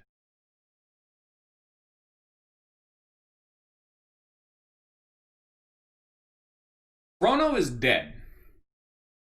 Like, actually dead.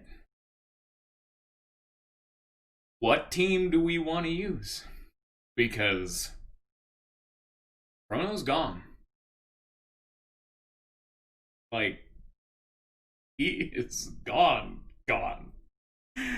And this is something I've always said more games need to be doing, but more games need to have the balls, if the narrative is appropriate for it, to kill off their characters, because Crono, the main character of the game, the player surrogate silent protagonist that you insert yourself into the world, was just eviscerated in front of Lavos and everyone. He is dead. And now you need to deal with it. He was the player that had the revive skill. He did a ludicrous amount of damage. And was the only person to use lightning magic. Crono doesn't have a body, Ninja. He's dead. Gone. Like, there's no revive. You're not gonna pop an Athenian water on this man. Which was, pretty creative way of dealing with that whole situation, because it's like, oh man, just use a phoenix down on Aerith. Crono doesn't have a body anymore. He was reduced to naught but dust. He's gone.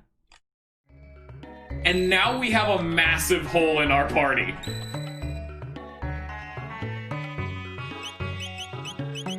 But let's be frank here. That is the coolest thing I've ever seen back in the day. Because back in this day, this is when developers weren't afraid to axe off a character. This is the fucking main character. Can you name another game where the protagonist himself gets butchered? Cloud, you could talk about Mario, Link, any of Sonic, and we can go even more spicy games, like any of the protagonists from like Live a Live from when we did that, any of them, where the main character himself gets butchered and your party has to just carry on.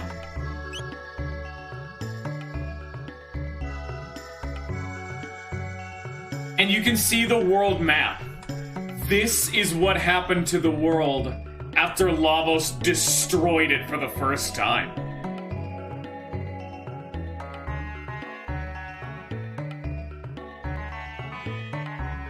Few of the Enlightened ones did survive, but no distinctions remain between the Enlightened and the Earthbound now. The Sun Temple of Zeal enshrined a sunstone. Such stones are made by bathing dark and moonstones in the sun's rays. The powder created sunstone may require ages or so. Yeah, we've heard about that. Okay.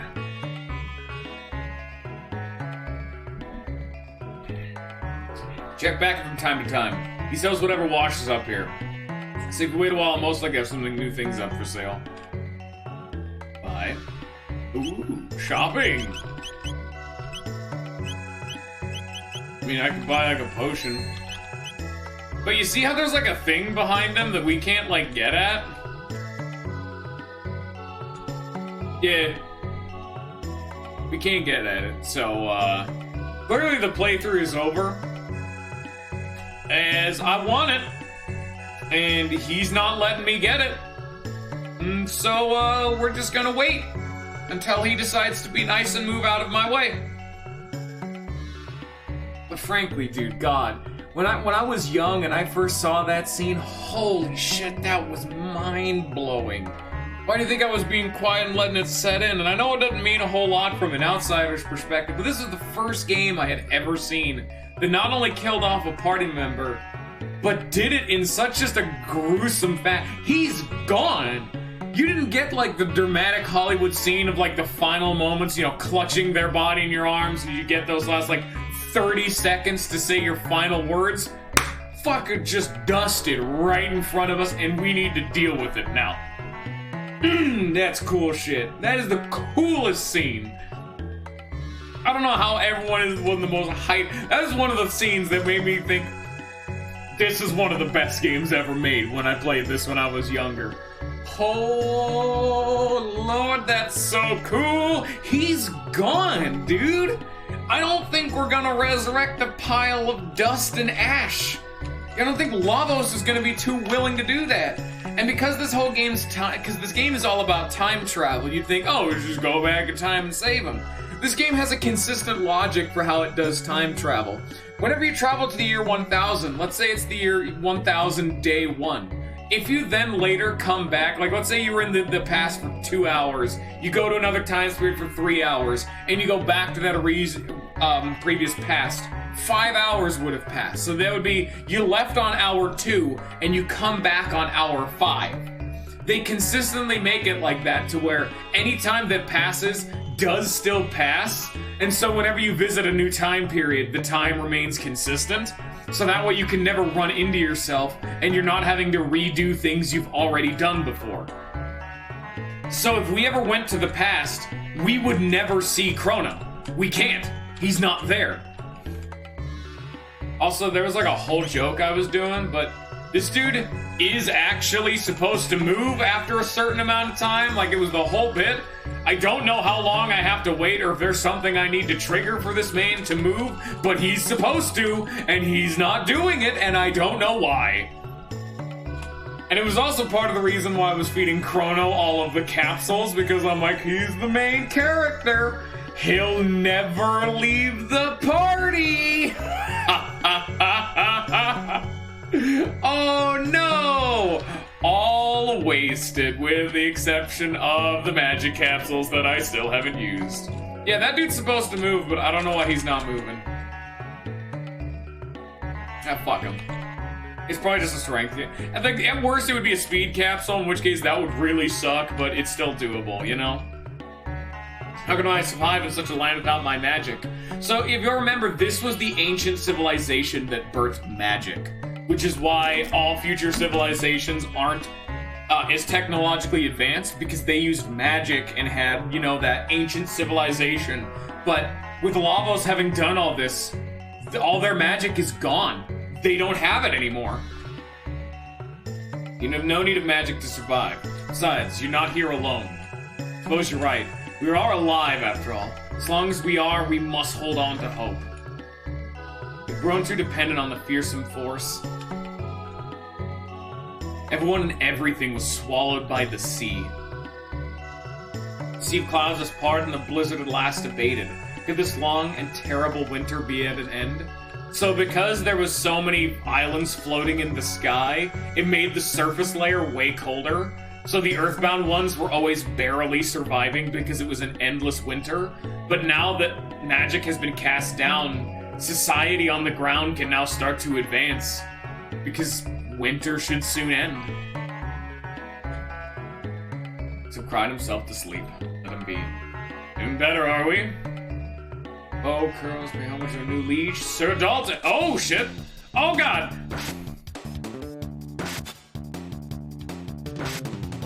You bastards are still roaming around with this shit?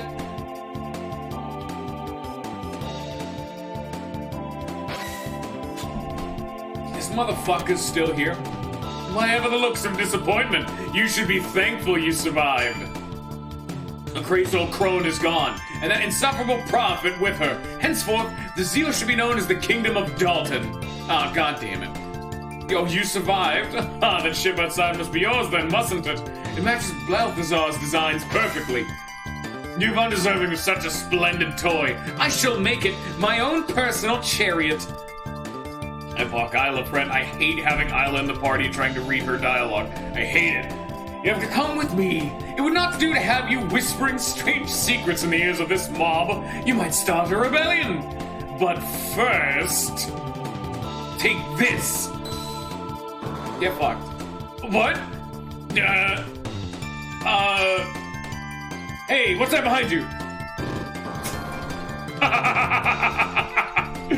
Takes a little of my true power.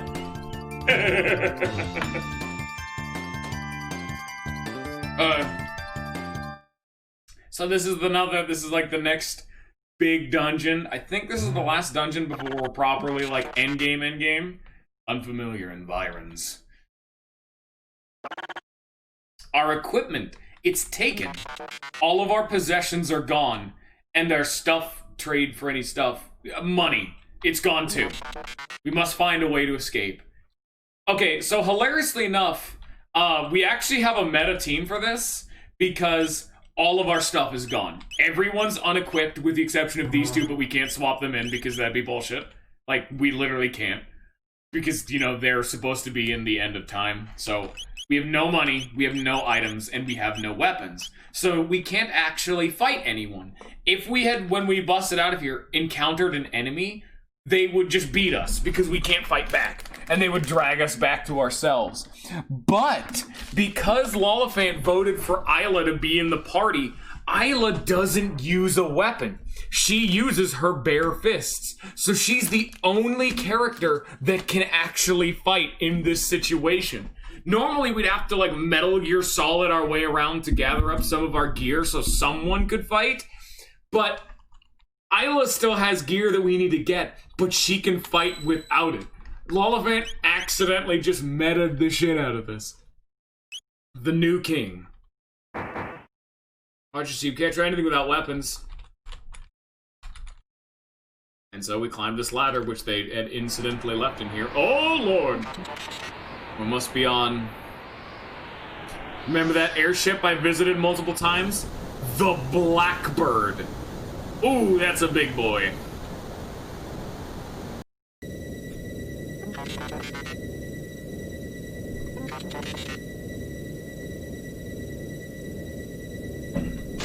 Surprise. You spy upon our captors from here. So this is how it's supposed to go. You meant to look down the light to see where enemies are, and there was like a whole stealth section. Really cool concept, and was what I'm gonna try to like feed into without like utilizing Isla. But this is such a cool concept for a SNES RPG. God, this game was like weirdly ahead of its time for weird mechanics. Like, this is super cool of an idea. And then they also make it logistically make sense of one of your teammate doesn't fight with weapons, so they can just still keep fighting. Like, God, this game is so cool. I'm gonna endlessly gush, and you can't stop me. This game is fantastic. Oh, Lord! And this is meant to be... Nope. See that there's a ladder here, but you can see there's enemies. They would just jump you and drag you back to your cell, and you'd have to, like, start over. I think this is the one. Maybe? Something. There's no enemies in here, so we can come down.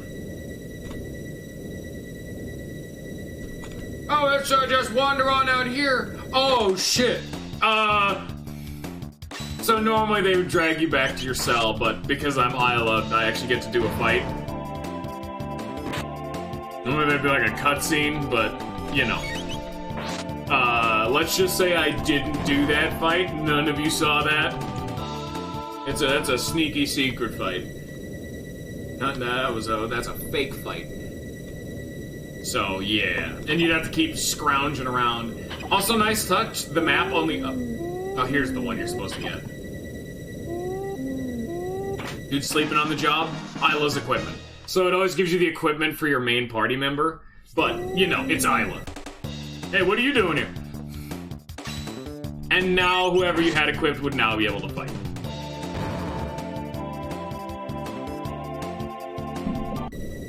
Really cool segment. I'm a fan. They made one of the last dungeons in the game an interesting gimmick, because we just had a super endurance gauntlet run, and now we're having a little bit of a twist on the combat scheme, just because, we did still lose a party member, so, you know. Might as well not have it be like an overwhelmingly difficult combat section, just because the main guy and the only dude in the game who can learn a revive spell is dead. So, yeah, that's a problem. Secrets. I don't know what I'm supposed to do here, but it's a secret. I can tell you that. I can supposedly get there, conceptually.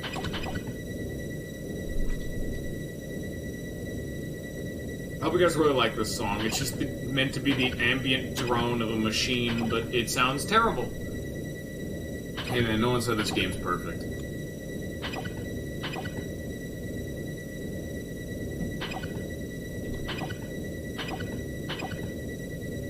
Ooh! It appears they're modifying the epoch. How dare he meddle with our things? Pay close attention to what you're doing. This is my royal air throne. The world will bow before me. Ha ha ha ha ha! Dalton's fucking with our shit, so we gotta stop him. Because, remember, he isn't really clued in on the fact that that's a time machine, so hopefully we can stop him before he realizes that's a time machine.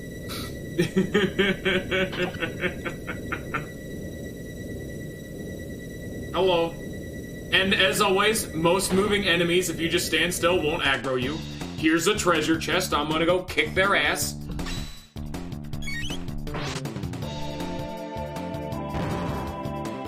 At least we're actually getting a lot of experience in TP for Isla right now, because she's still, like, comedically our least leveled party member. Also, another thing you can totally, Frog's equipment, nice. And another thing you can tell for how we were so under-leveled,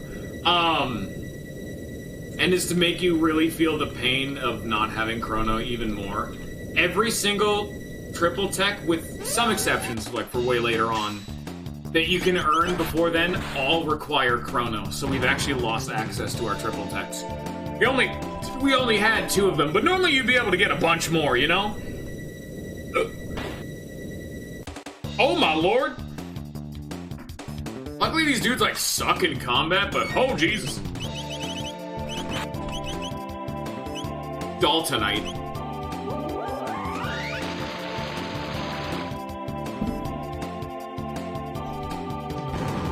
You know, you'd think we wouldn't need a sword to be able to cast magic, but don't question the logistics of these things. Also, the only reason we're able to still use magic is because we were granted magic from Specchio. They weren't granted magic from Specchio. They were granted magic because of bullshit. So, you know. Hey, what you got there? That seems pretty important. Also, another fun thing you can do in this section, you never actually need to get all of your gear back. You can just kind of leave. If you ever go to where Dalton was, you'll just leave. Like, you'll just, like, progress in the dungeon. But it's typically a good idea because all of your equipment and your money is locked in this place. We got our money back, but you can just leave without it. You never need to get it. It's optional in theory.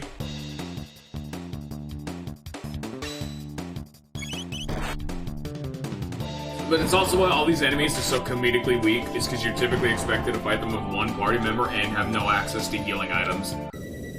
They give a fuck-ass load of TP and whatnot, though, which that's nice.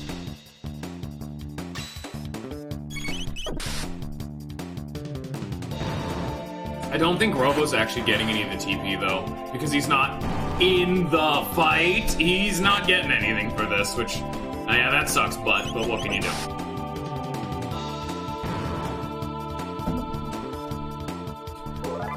Also, Frog learned Cure 2. You should probably, like, look into that. Cure 2, large amount of HP to one ally, then Frog Squash. Okay, this is another one of the really fun ones. This is like, Chrono's Luminaire. Or, actually, this would be closer to Frenzy, I believe.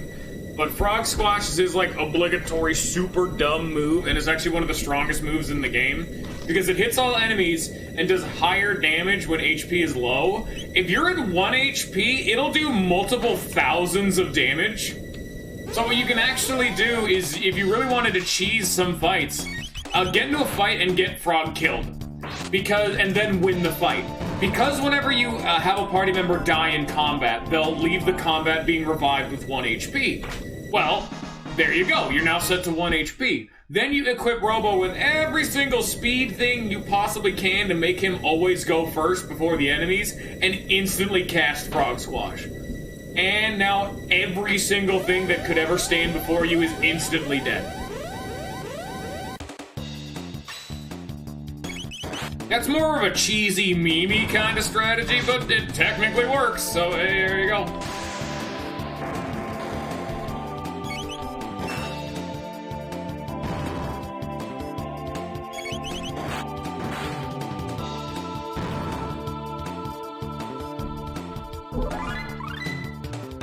Cure Wave Dual Tech, nice.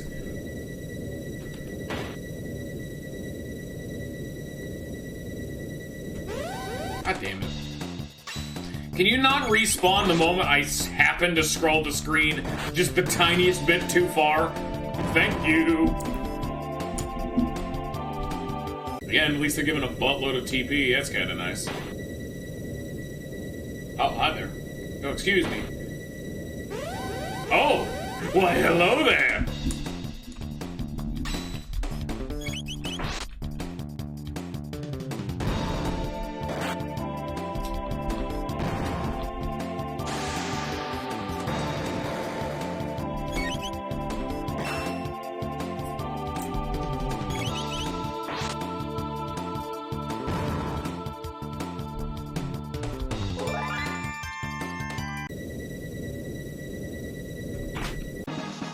Party's inventory. So now we've gotten all 5 of the things that were taken, but there's still more places to roam and explore through.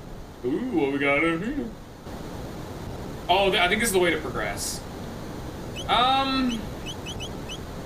Almost guaranteed there'd be more things to find, but at the very least, we have our equipment, we have our money, and we got our inventory. We're fine, I don't give a damn. There's also these turrets, you can fight these guys. Omni-Lock, it's one of these kind of fights. Disables items in command. And, do you guys remember this kind of an enemy? The super high evasion kind of guy? Yep. Omni-Locks, he can't use any items or skills, and they're really evasive, so you can only basic attack and hope for the best. It's one of these situations.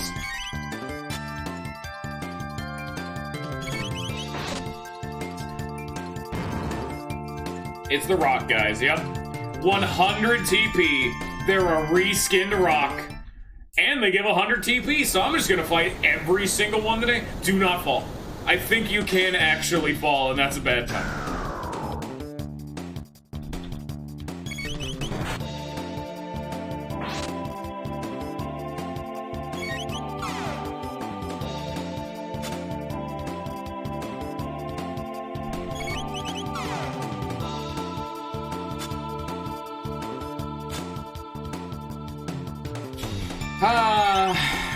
Gotta love turrets being weirdly evasive, which that's not how turrets work, but alright. Okay then, game. If you say so. Let's see what we got, though. Tailspin will be next fight. Rapid Fire Fist is next fight. And Frog Squash, that's gonna take forever.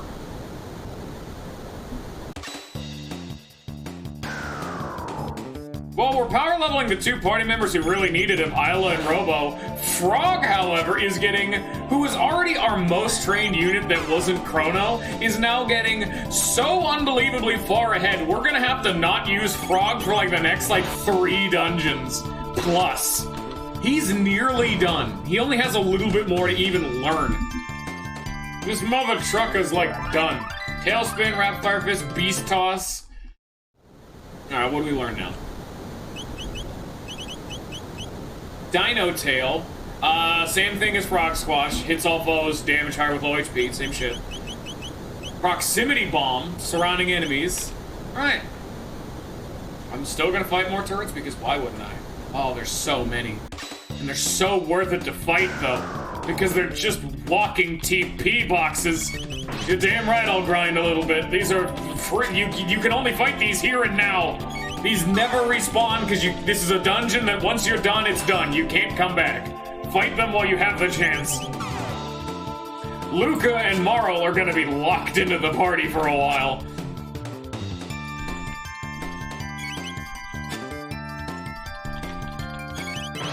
Don't even be started on. They also get pretty solid XP too. Like, we're not even talking about that part. They drop mid-ethers, which that's also nice.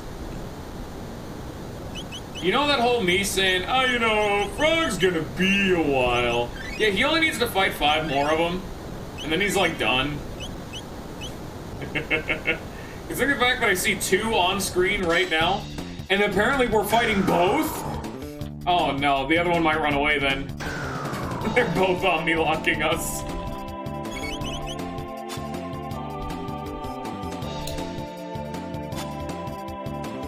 We want to try to roll a crit because crits can't miss.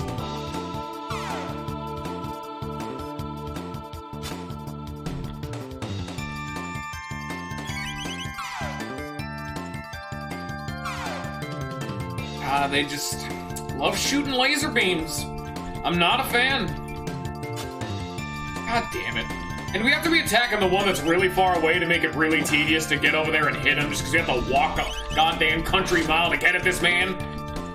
I had to stop and get gas to get to it in melee range. Self-destruct, yep. Damn it. I didn't even get one of them, let alone both. Alright, you know what? You can see there's more extensive wind right here. So, what happens if I just get blown up? Let's find out.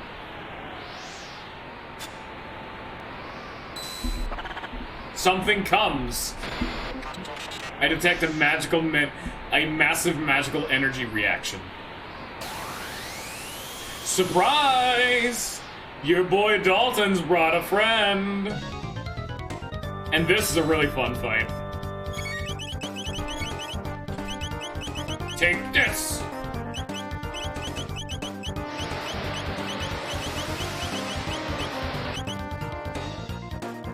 He's doing a countdown attack, so 5, 4, 3, all that shit. Just spam your strongest attacks. Simple shit, really. 4. 2, oh shit, he's getting there.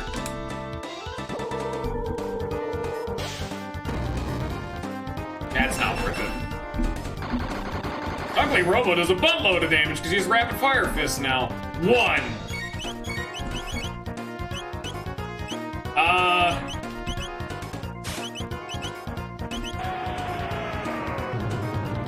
Yeah, there you go.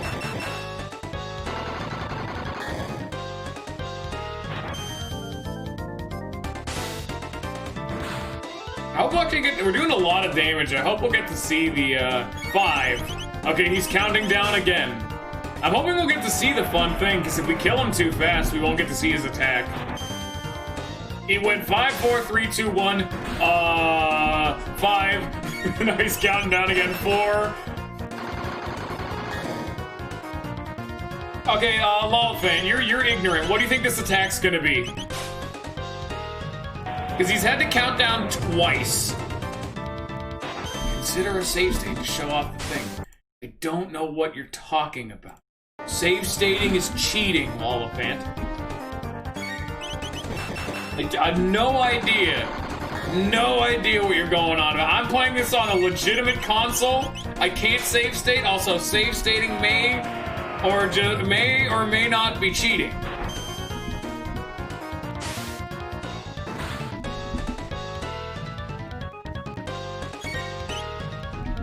Not the basic attacks, the amount of MP on. No! I'm scared!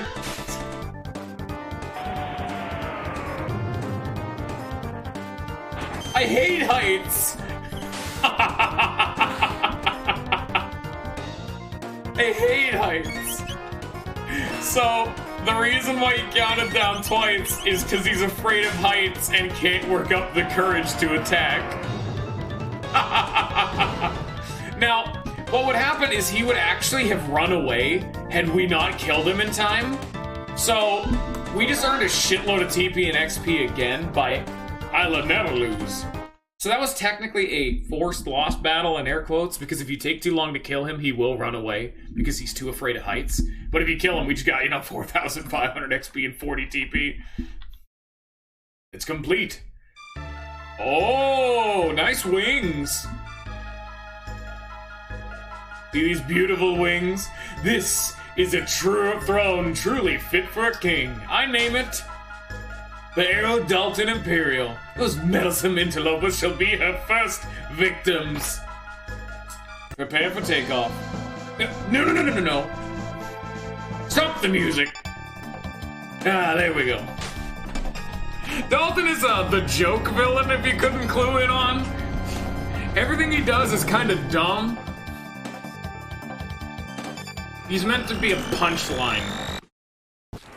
Also, I'm gonna eat some breakfast snack crackers now, because I need to get my energy. These are also really nice. They're blueberry cracker things, and they're designed to be a substitute for breakfast if you're having a busy day. But I'm just eating them because technically it's lunchtime, but I'm streaming, so I'm gonna have one of these instead. 3 of these, because they come in packs of 3, and you're meant to, I eat one of them, but I'm a fat son of a bitch. Also, they're small.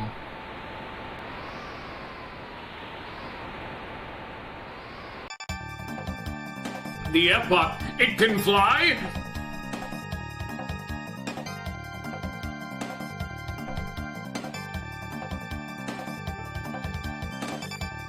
It make like the wind and blow you all away. It also has guns. Very ineffectual guns. Oh my god, Isla! Holy shit! How did we do that? Christ! Fuck him up. Oh god. He's another Iron Sphere dot counter. Take this. That does like no damage. Great. It's one of these guys.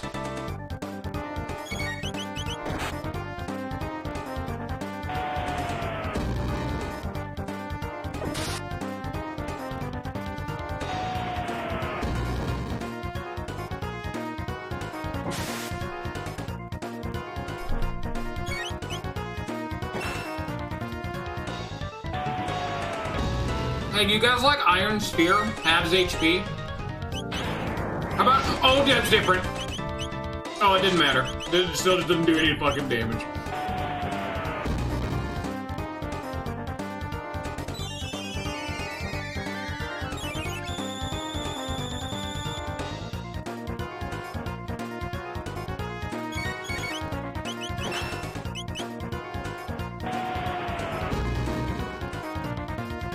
Guys, I think my favorite move is Iron Spear, halves HP. I'm a big fan of it. Oh shit! He's trying to summon the Golem Lord. And instead of being summoned, he got sucked into the summon hole. And you want to know the thing we just killed on top that was scared of heights? The Golem Lord. So he tried to summon something that was died and got sucked into a portal. And we will never see him again because he just died. He got sucked into the nothing realm.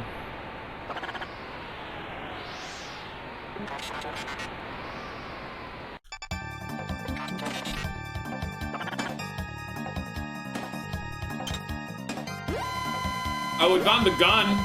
We're trying to figure out the controls before he crashed, and we found the gun button. So that's a good step forward.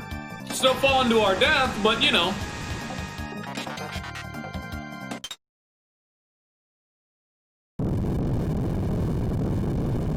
Oh. Yeah, I guess we did just accidentally shoot down the Blackbird. Oops. My bad.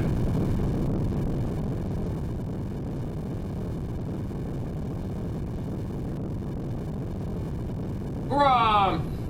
Get there! Y'all been paid to do.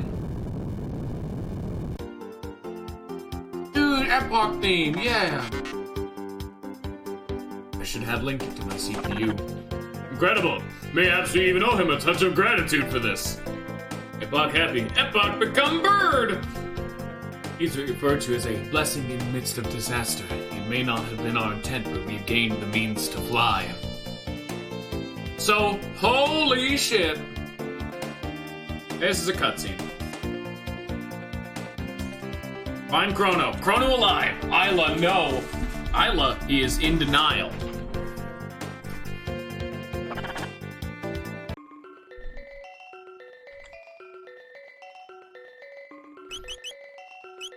I'm gonna be frank here. I gotta go pee again. Last time, that was snack run. That was a pee run. I have to go pee. I'll be right back.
On an entirely unrelated note, I can see the sun slowly creeping its way into my room. I know what's coming in like 30 minutes. I'm not looking forward to it.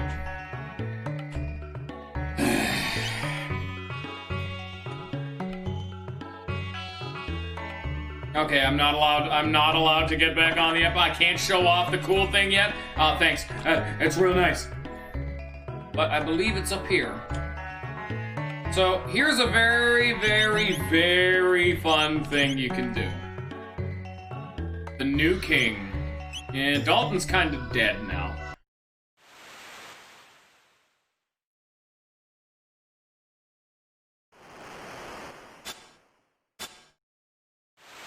So, it's you.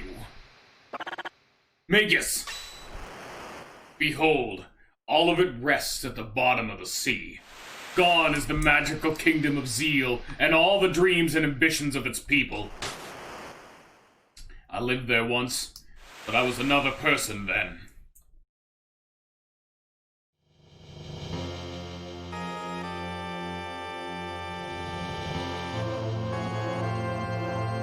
Is this a dimensional vortex? You're right, this power is beyond human control. Oh no, we're being dragged into the rift! Oh shit, Giannis, but...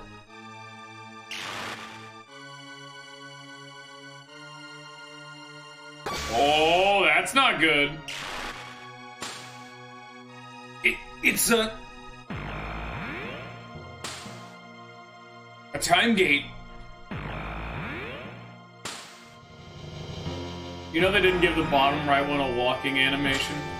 Because you never see him again. You see the other two walking around in their normal forms, but you never see that one in that form. Because we've actually seen 2 of the 3 the gurus. We don't know where the third one is. Melchior was sent to our time. He was sent to the far future, and he... What is this place? Hello? There's no one here. Is this the end of time? And Giannis was sent to the Middle Ages. Right next to Ozzy. I wonder who Magus would be then. You were that boy.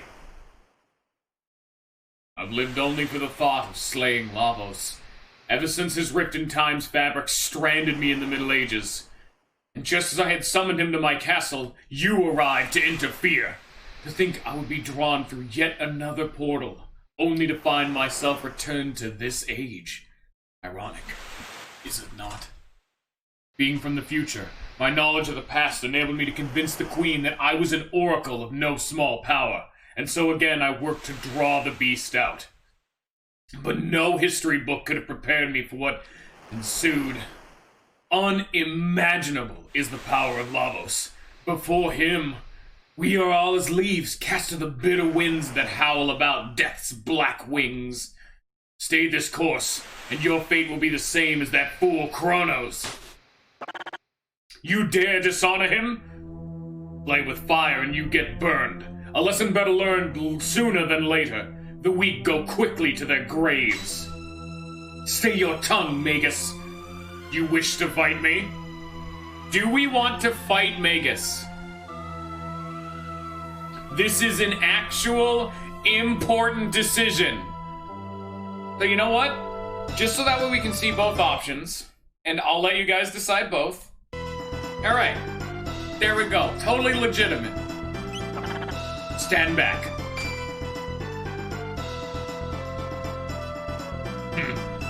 Never did I imagine that we would settle our score in this era. Come, let us finish this charade.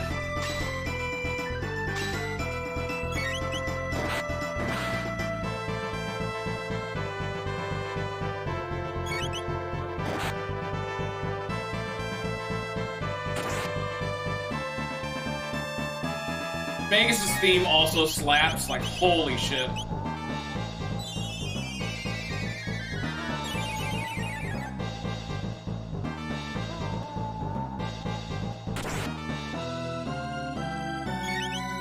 It's very not clear from the animation, but he's supposed to be hitting you with a scythe.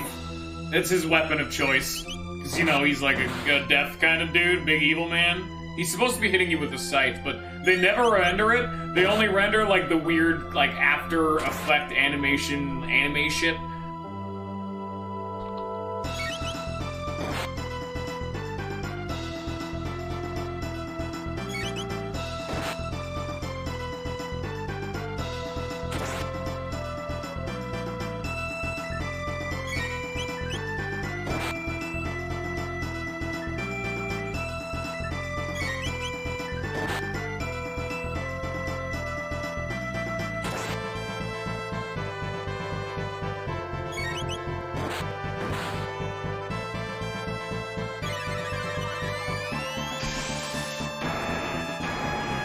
We've never actually seen Ice 2. That's what it looks like.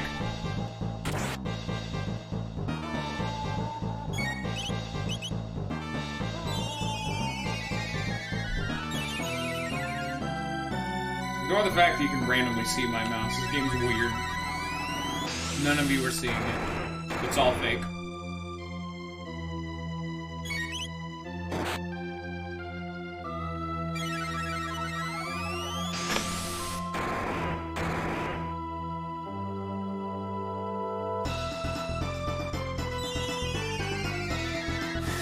Just like in his actual fight, he's using the tier 2 of every single spell in the game.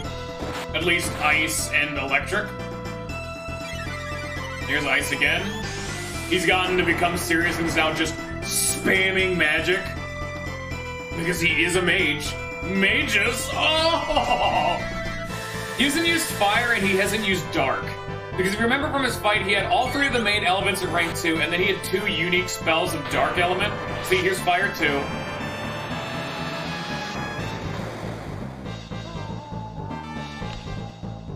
And then he had, like, the weird dark bomb and dark matter.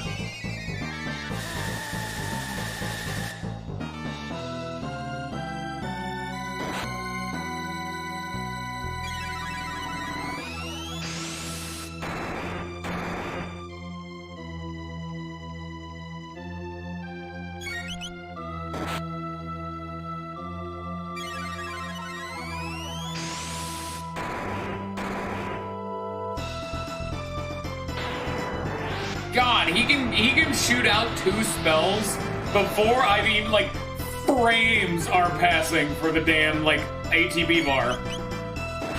Jesus. If he wanted to, he can go apeshit.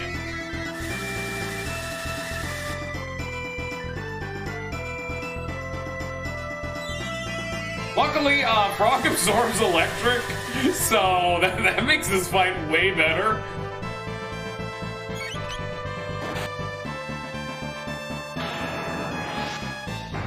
I think it's actually him countering now that I think about it.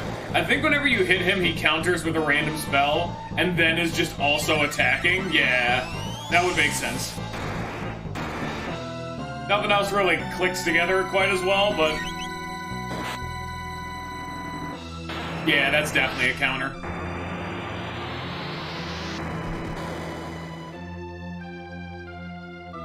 Now it's becoming a problem, in fact. Ow. Please let me heal myself. Thank you. He does so much damage.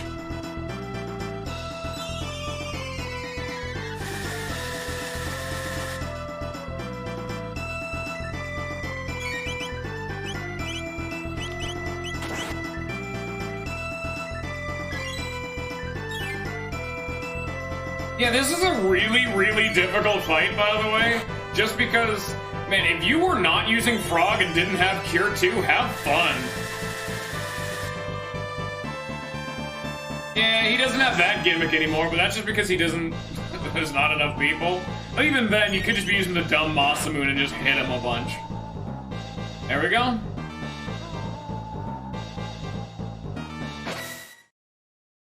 Cyrus, you are avenged. If I die, Frog's curse will be undone.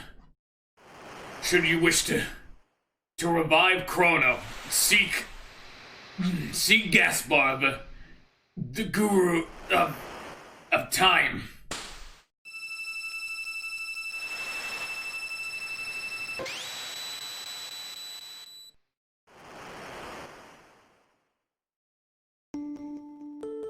Shala's amulet.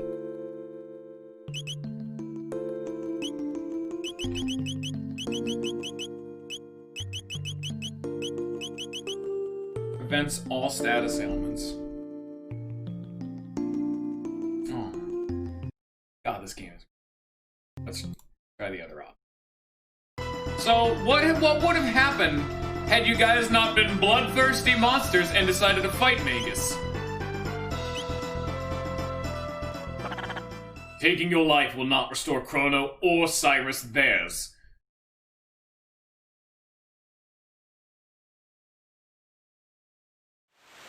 Wait. I'll accompany you. Are you mad? I said the fool was dead. I did not say his death could not be undone. Of what do you speak? Gaspar, the Guru of Time, knows the way to restore those streams of time that have been diverted from their proper courses.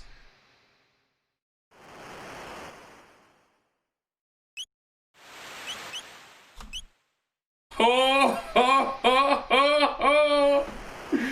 We have fucking Magus in the party! Yeah, boy! Lolifan picked the shitty option. So here's the, we can actually reload the other timeline. Do you guys want to continue with Magus being dead, or with Magus being in the fucking party?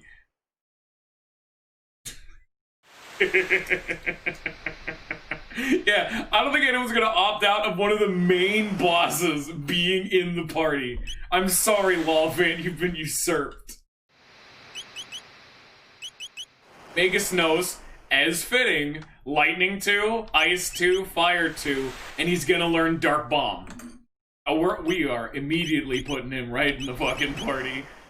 Actually, we do need to check out... Oh, a fun gimmick with Magus is because he's technically an optional party member, he does not learn any double techs. Ever.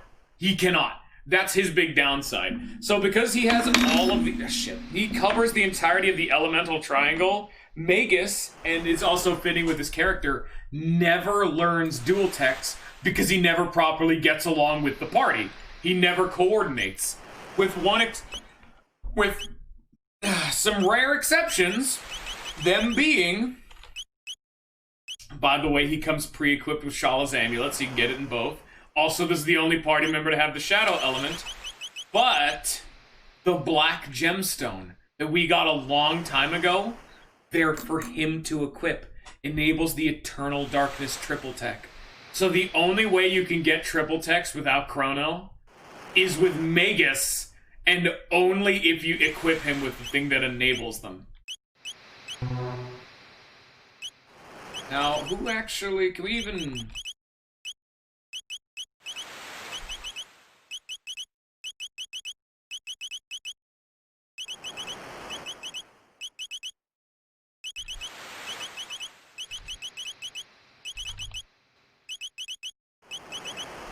I don't think we have access to it right now because I don't know what triggers Eternal Darkness. So let's see what party members still need skills, because at this point we kind of need to start maxing everybody out. Magus is obviously the most far behind, but he actually learns just overall less skills. So Magus... Okay, we have 1, 2, 3, 4, 5, 6. 6 skills. 1, 2, 3, 4, 5, 6. 1, 2, 3, 4, 5, 6. 2, 3, 4, 5. So we're gonna use Luca. 3, 4, 5, 6, 7. So we're gonna... Okay, Luca and who else? Who else do we want to use along with Luca? No Frog either. Frog is, has 7 techs. Everyone else has 6. So Isla, Marl, Larobo.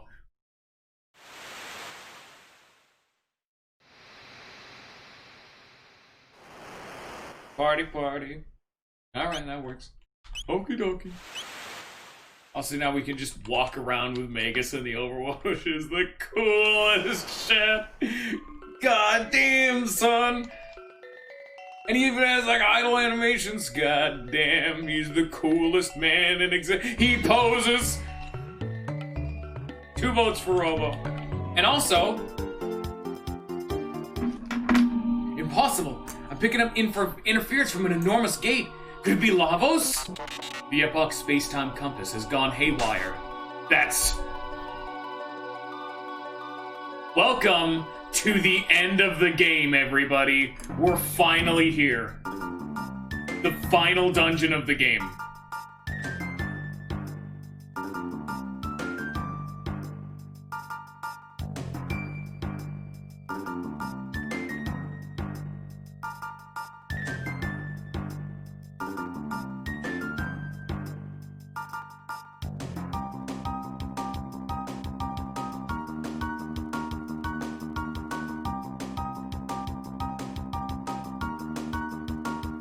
Feels like we're gonna get sucked in there. It's enormous. I detect a tremendous amount of mental energy. The Ocean Palace? But no! Hey, look at the time-space monitor. It looks like something is happening in other ages, too.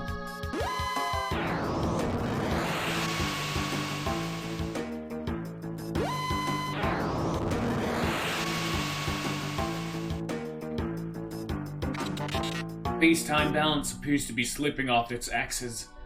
It's Lavos' hand in this as well? We need to hurry and do something about Lavos. So now we have officially gained access to the entire world, because we can now finally fly. Say hello to the Black Omen. We also have this. What's all this? Small cave? And that's where the time gate is, that's...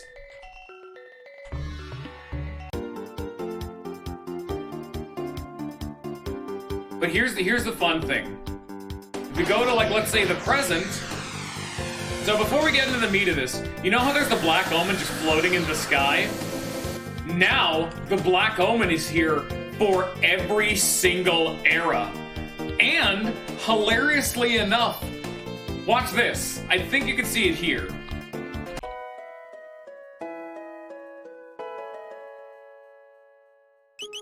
No, I'm not. Fuck this place. This is the tutorial ass house. Bullshit.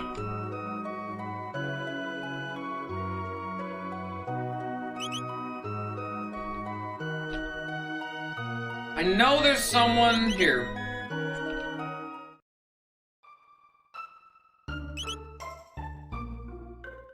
I know there's someone who will talk about it, which is one of the goddamn coolest things I've ever seen. Maybe it's like you. Melchior's cabin. The Black Omen looming in the sky, made by the hands of neither fiend nor man. What does it portend? So people will actually talk about the Black Omen. And I'm not gonna go searching for it forever, but I distinctly remember one line of dialogue from a random person in town where he'll be going, like, Black Omen's looking pretty beautiful in the sunset today, because the Black Omen has been just floating ominously in the sky since antiquity. To everyone in the world now, the Black Omen is just totally normal. This has been a part of their lives and all of their ancestors' lives, not doing anything. So people just start to think, this is what life is. It's just normal. That's just where that is. What's going on? And so random people will be just like, oh, hey, the Black Omen, yeah, it's up there. And could you imagine living your entire life with this big fucking thing floating above a mountain off in the distant continents? You could barely see over the crest of the horizon? Yeah. People now live like that. All of them. Like tens of thousands of years have passed with this thing just floating here. So, of course people got used to it, you know? Which is such a cool idea. But before we go there, we're gonna have Tutorial Man. Because if you remember, we had that neat little thing saying a certain someone was lost at the end of time.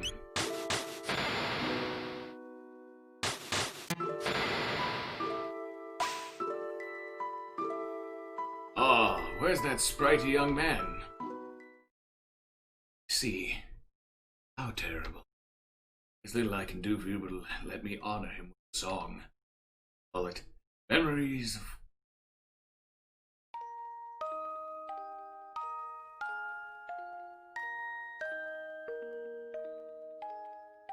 anything more I could do, I would. I fear I can be of little aid.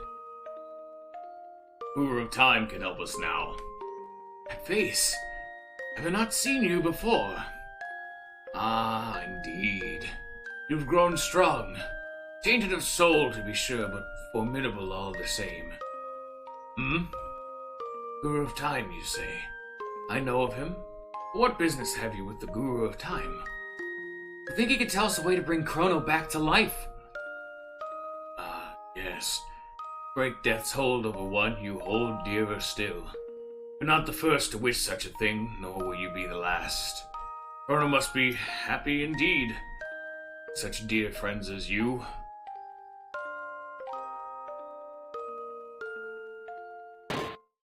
Hey. Here, take this with you.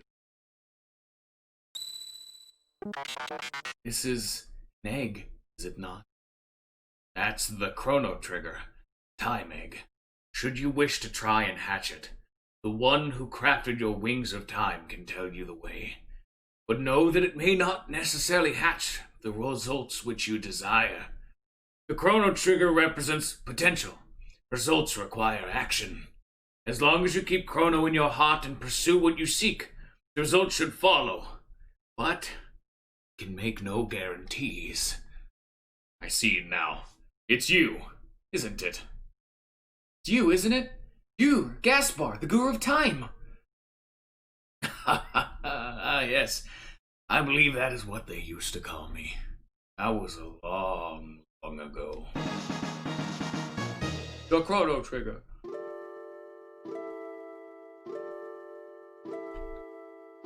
So, they're very, very much so intending for you to look into it, but effectively, No, shut the fuck up. So, effectively, now we're at the end of the game.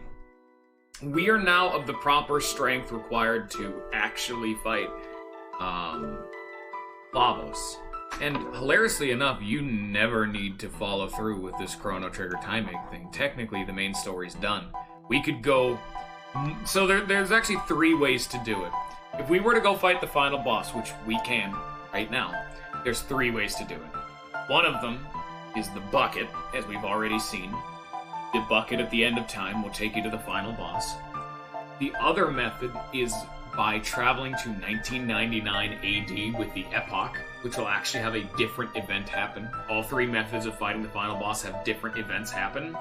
And the final option is to go to the source, the Black Omen, and bust your way through the entire dungeon to stop the Queen of Zeal, who's still up there, and hopefully also stop Lavos in the process. Clearly the Black Omen is the intended way, but because this is a game around time travel, you have multiple methods of going to a time period. Let's fight Specchio! Hey, wowza, you holding a mall in here, kids. You can do shadow magic. He can probably teach me a thing or two. There's nothing I can teach him. What, do you want to look for practice? Oh, you're bet your ass I am. Come here, you son of a bitch.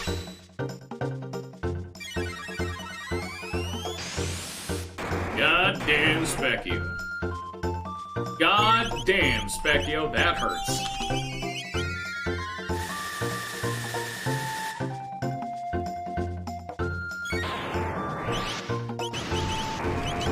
He's out of juice. Yeah, he's immune to physical attacks. Specchio is the god of war.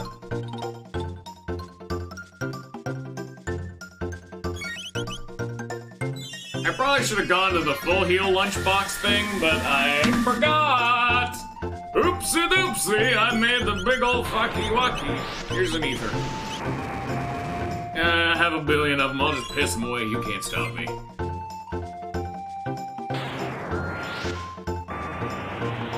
Oh, that's a problem. And immediately wasted the ether, because, let's be frank, I don't see us winning this one. You can fight them whenever, it's just that you kind of need to fight them in each form, because each form gives you that sick-ass loot.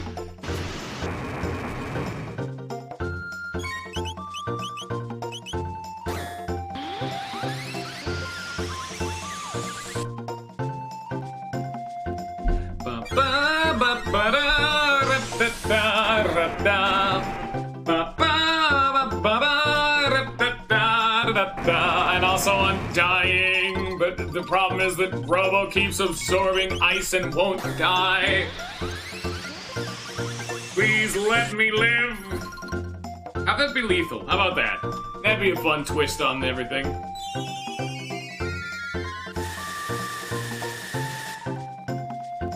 Ow. Yeah, that didn't go well. Yeah, I win. Okay, bye-bye. Please stop kicking my ass. Let me out. Please stop kicking my ass, Specchio. I'm sorry, Specchio, please. But yeah, the timing. They don't really tell you, you know, what to do with it properly. That's part of the magic. They said, go visit the dude who built you your Epoch. And, yeah, he's dead. So, I guess we'll go visit his lab and kind of just hope for the best. But man, this is the coolest shit because now we have access to the entire world. This is always the best part of these games and why the ability to fly is the hypest shit. We can go anywhere and not need to worry about it. What's over here? I don't know, I'm visiting it. The Sun Temple. We found it! Oh, Lord. Oh, God, that is not right, though. We do not need to be there right now. Holy shit, we will worry about that another fucking time. That is a side quest and a half, and we'll worry about it later. I don't want to start that. Oh, never mind.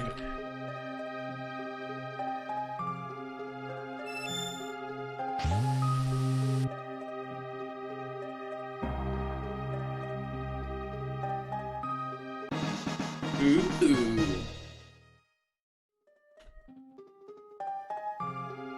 Death Peak harbors a power capsule restoring the slain, a power capable of restoring slain life. Power to reverse death is not won easily. Need must be great. A person's existence of the utmost importance. What's more, we need a doll identical to that person in every detail. Then, and only then, the power deigned to hatch the egg. A doll. That would do nicely. A magician Norstein Beckler could whip one up in the wink of an eye. Here. I've not heard of him, you say? Well, he loves festivals. Find a fair, and there too, where you almost certainly find Beckler. So to bring it all back around from the beginning of the game, the only way to finish the final, main quest that isn't directly related to the final boss is to go back to where it all started.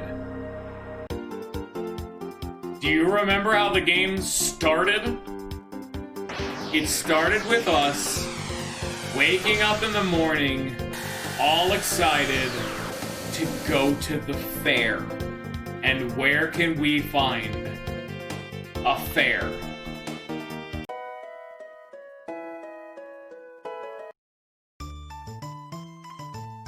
And so now we need to get enough points to afford a doll.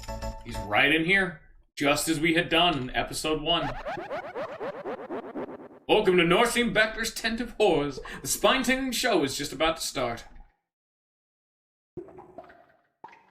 On a Doppeldoll Chrono, normally wouldn't give out another person's doll, but today I'll make an exception. 40 silver points. I'll give you the doll even if you lose the game, but it will cost you. The longer you stay in the game, the lower my price will be. Okay. You don't have enough points, I'm sorry. Shit. Well, we could do all the other fun games, but instead I'm gonna do the optimal, thank you for the food, I'm gonna do the optimal route, which is kicking the shit out of Gato like 15 times. Gives me 15 silver points, so we just need to beat him up 3 times. And he's dead. Even though Magus is the obligatory, it's a mage, you know? So, he doesn't do a whole lot of basic attack damage, but it's more than enough to fight the first enemy of the game. Like, Magus is, in the name, man. You would assume that he's good at magic and not good at hitting someone with a big, sharp stick.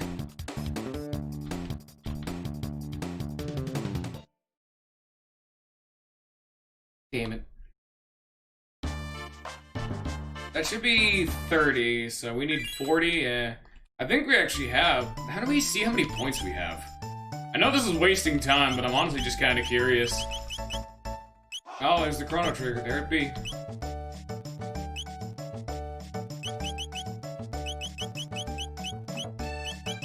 Hey, there's them capsules I've been hoarding.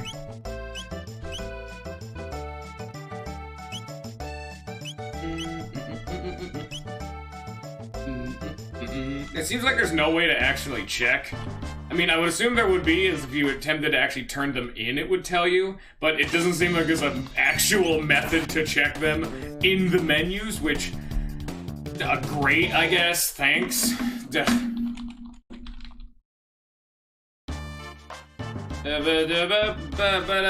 a spider outside. Oh, Mr. Little Spider.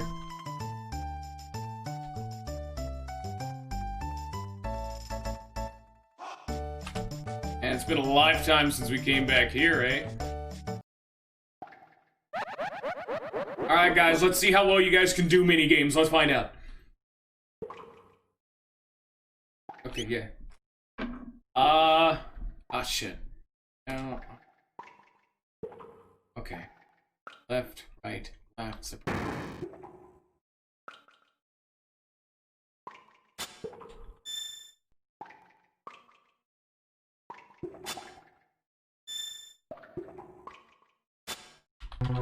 Shit! Immediately failed. You bastard. Come on now. What do you mean you'll give? You said you'll give it to me even if I lose. I have this 40 silver points. What the fuck do you mean? I need to go get more? Oh my god, they're sadistic bastards. I honestly don't know why he didn't give me the damn doll. I had the 40 silver points, I played the game, and I only lasted 2 rounds, but what do you mean it's, oh, sorry, you don't have enough money? I have, like, more of the money than you've ever seen in your life, kiddo. Do you mean more silver points? Then why not ask for that at the door? Luca leveled up off of 15 XP.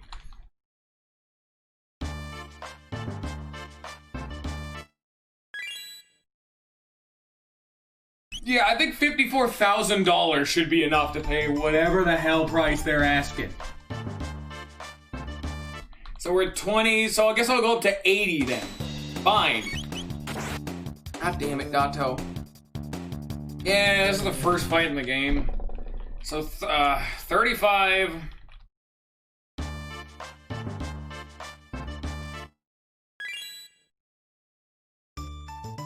Ugh.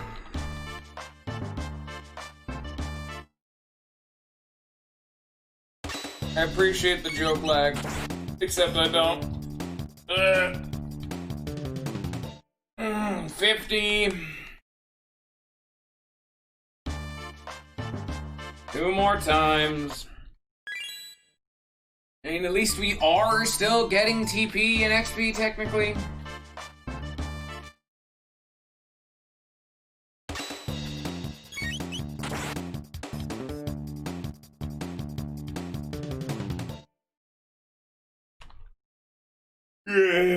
Yeah. 65 and then 80.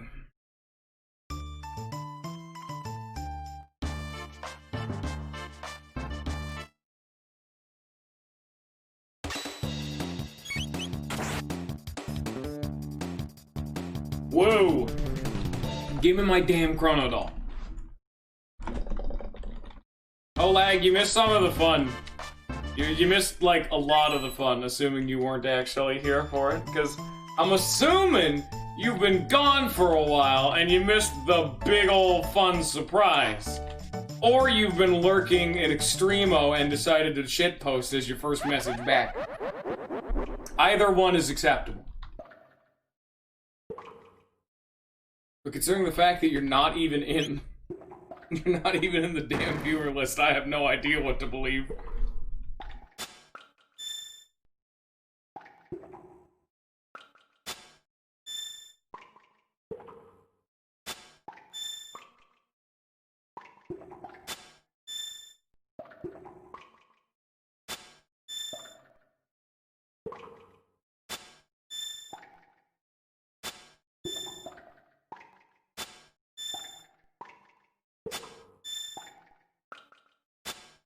Shit! They faked me out. 10,000. Holy shit. Okay. Jesus. Okay, now it literally was money was the problem. Damn. They're really nickel and diming me here, ain't they? Jesus.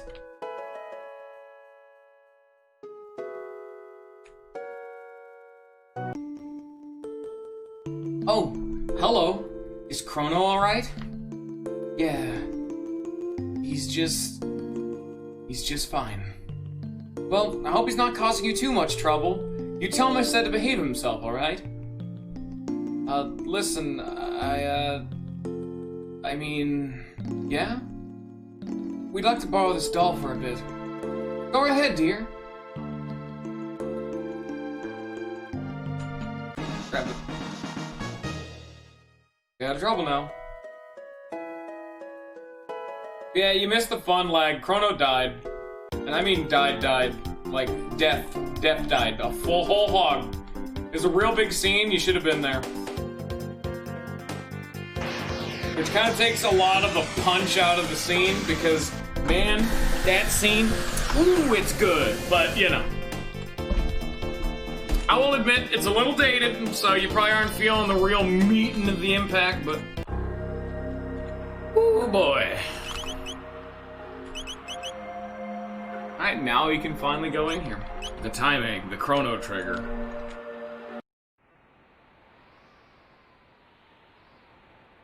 No, we can't climb it yet, shit. Oh darn, I guess we gotta go talk to fucking Robot Man again. Little bastard.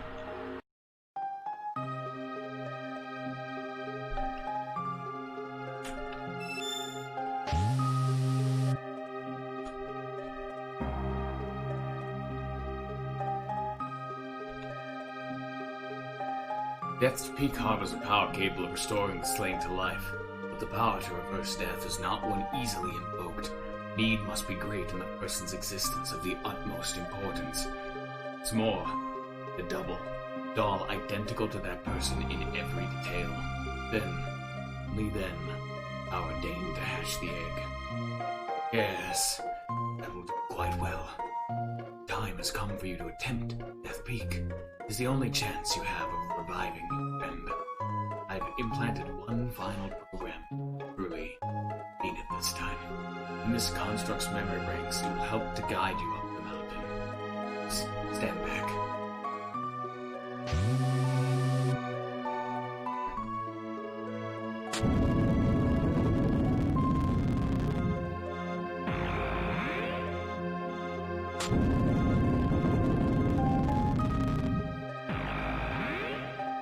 Why are little stuffed dolls coming to help us?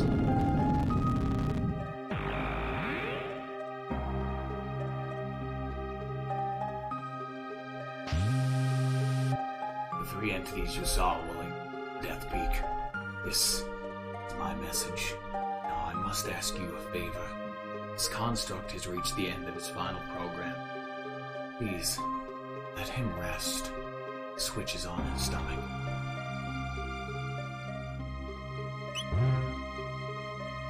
No longer appears time, no longer appears to flow for this construct.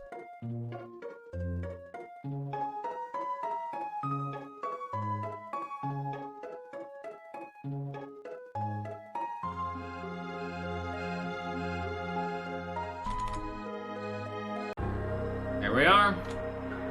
And now, despite the fact that the Black Omen is the last dungeon of the game, we're still doing the thing that 900 out of 10 people would be doing in a first playthrough, is trying to bring Crono back.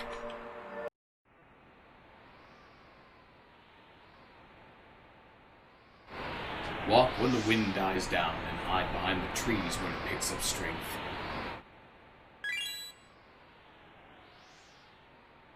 He has become a tree.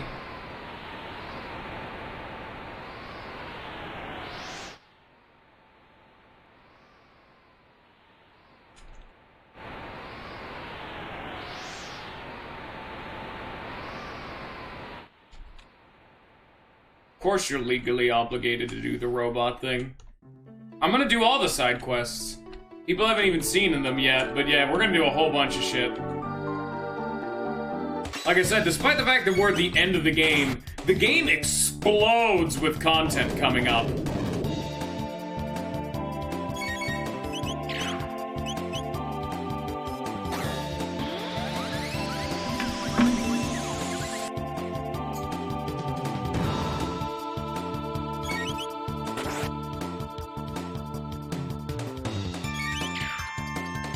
There you go. Gun down these, blood yolks, which...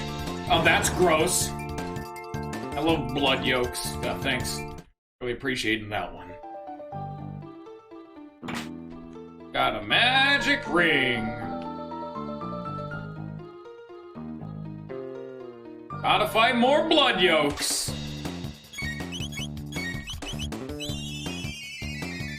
Fuck 'em up, Magus. Yeah. Yeah, wow, he does a lot of damage. I mean, it's Magus. It only makes sense. Lucas learned Fire 2, Fire Tackle, Dual Tech learned. Nice.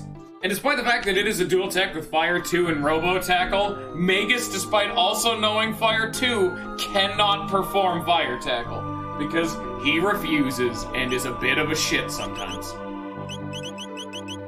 Megaton Bomb, and still Proximity Bomb. Still just waiting on those little bastards. Oh, fuck that. We're gonna have to come back to that one, baby. Looking for more loot! God damn it.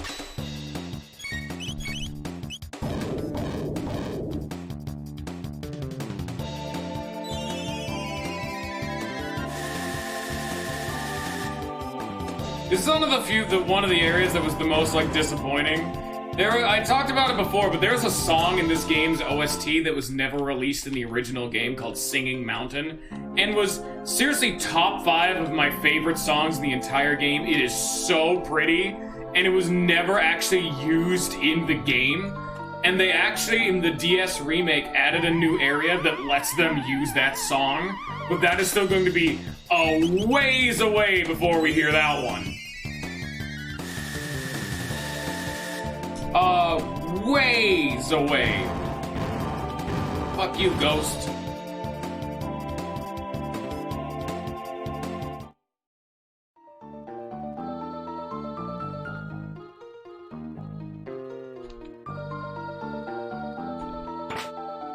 Barrier ring. Actually, we're starting to get some of the more good rings and whatnot and accessories. Like Magic Ring is a Magic +6. The Barrier Ring is a Magic Defense +10. Like, in fact, we can't even use that right now. Just equip the damn Magic Ring. Shala's Amulet we'll equip later once we start needing to give a damn. But once you get to a certain point in the game, being immune to status ailments becomes the most important thing in the game, because so many enemies will inflict confusion on you up at a certain point that it is nigh mandatory. And in fact, they learn to counter that, because you counteract the fact that you're, like, constantly getting status ailments by becoming immune to status ailment. It's very, very late game. Oh, hello. It's a Lavos spawn. And it's a little version of Rain of Destruction. And it does a shitload of damage.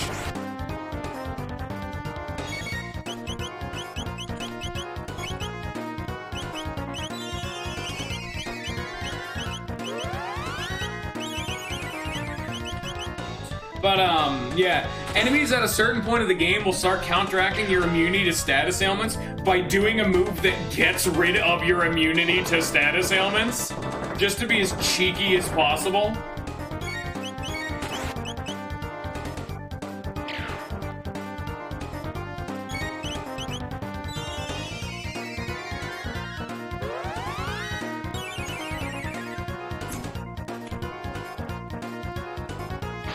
Lavos Breath Sleep. See, that's another one that would be real nice for immunity to status ailments, because it can put you to sleep even though it didn't. It has the potential to. Miasma for confusion. He's now confused.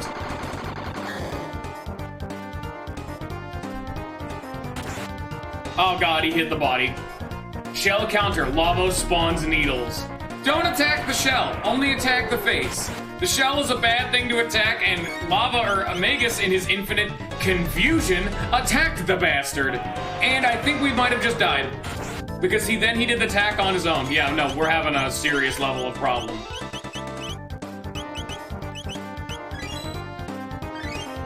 Ow, to say the least.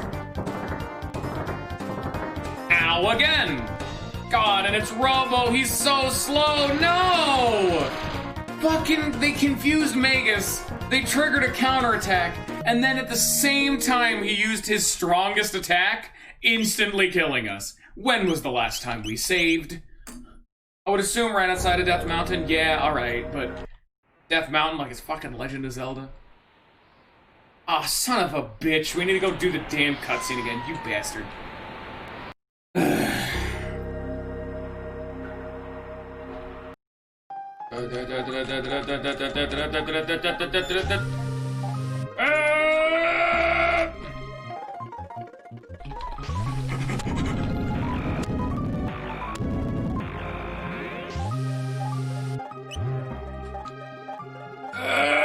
We need more speed.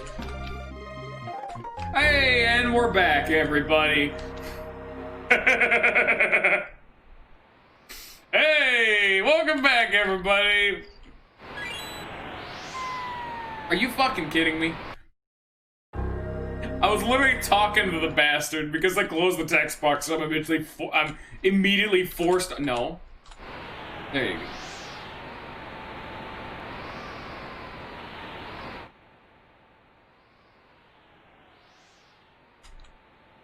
What? What? Oh my god. I hate that these trees, because I did it accidentally first try.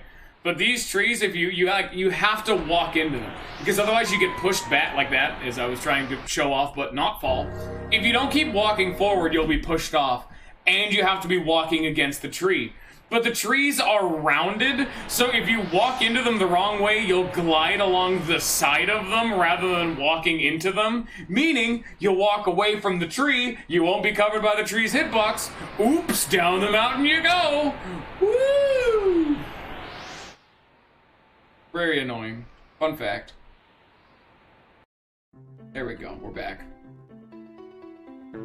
Aw, come on.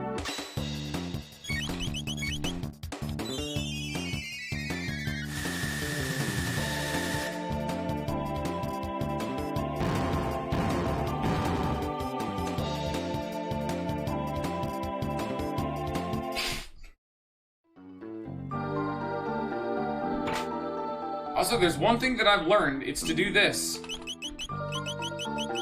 Please, feel free to opt into status immunity again. Would much appreciate that one. Oh yeah. I'd really appreciate him to not have problems like that anymore. Thank you.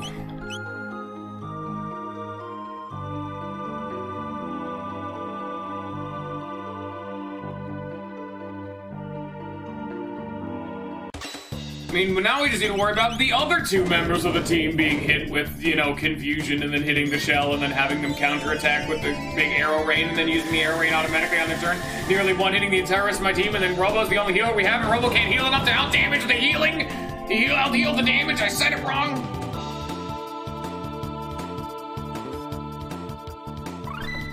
Fire 2, fire tackle. Boo.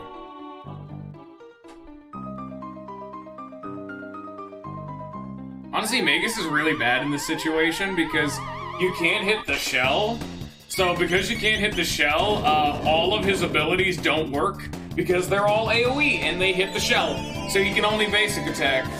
Hilariously enough, these sadistic bastards have decided that, hey, you got this cool-ass new party member, previous boss, real fun time. Nah, too bad.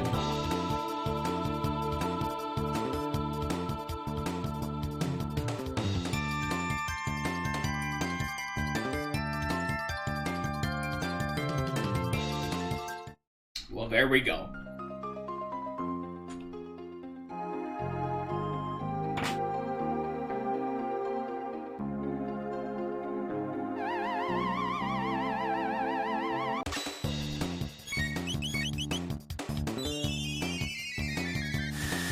These things just called Macabre.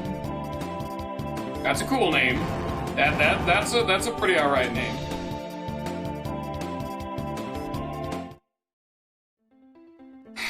Lollifan, why are you bloodthirsty for the sick Magus XP? Or do you have a massive Magus death erection right now? You little bastard. Sure hope I don't die. Sure hope that doesn't, murder me. Like it is, that does 300 damage.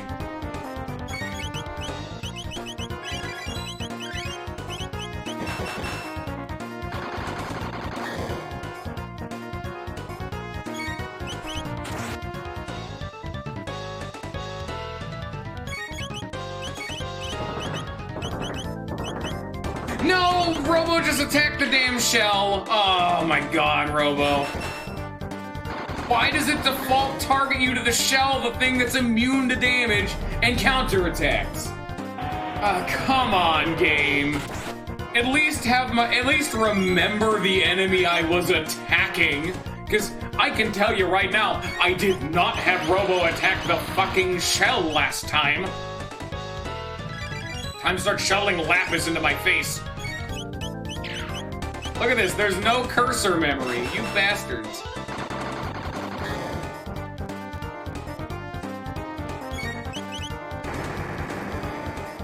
You fool, I'm immune to status ailments. I can also crit your tits.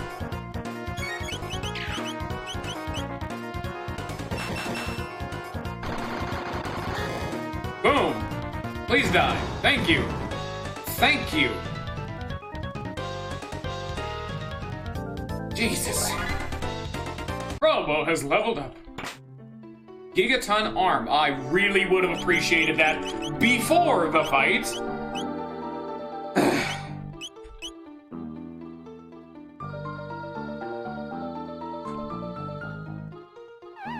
Hey, ghosts.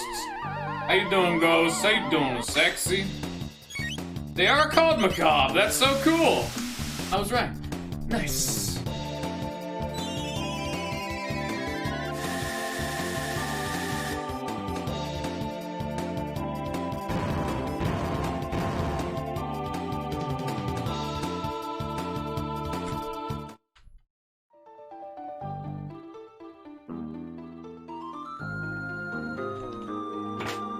Brave sword.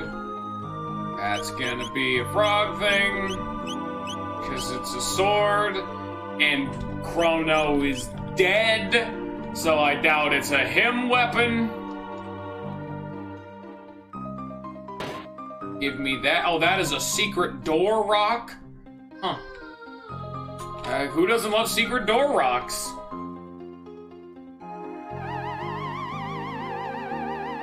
Honestly, Magus is absolutely fantastic for hallway fights.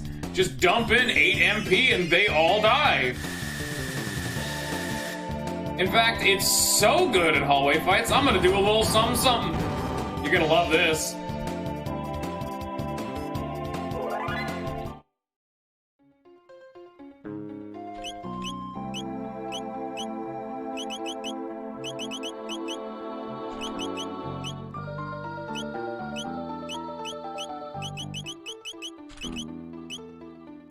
There you go. We saw someone with the status immunity, but I just cut Magus's MP consumption by 75%. So now, instead of him dumping 8 MP per fight to instantly win it, we're dumping 2 MP to instantly win fights.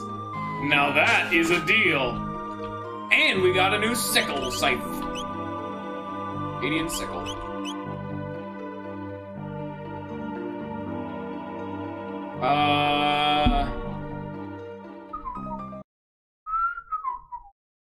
You don't see anything. Just in case. There has not been a save point this entire time, and I'm not risking it. I've been looking for a save point this whole time, but I don't want to re-walk up this fucking mountain.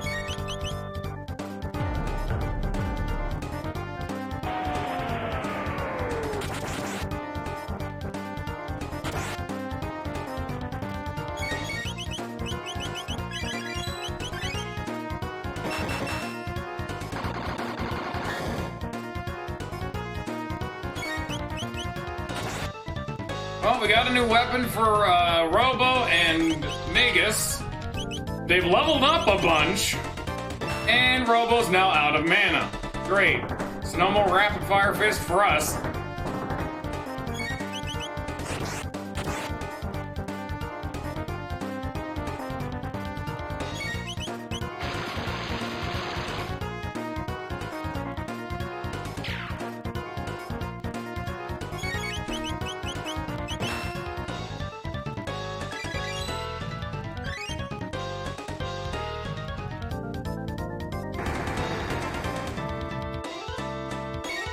You can already see just how relevant Lapis are.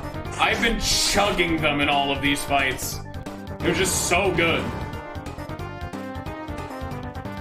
Damn Lavo spawn. So we can actually see that we would be strong enough to have killed Lavos if we were able to fight him right at the beginning of the game when he, beginning of time, I guess, when it crash landed back in Isla's time, because the Lavos spawn, the baby Lavoses, are easily killable. When here's icy and slick, be careful. Fall and you'll have to start over. Okay, great.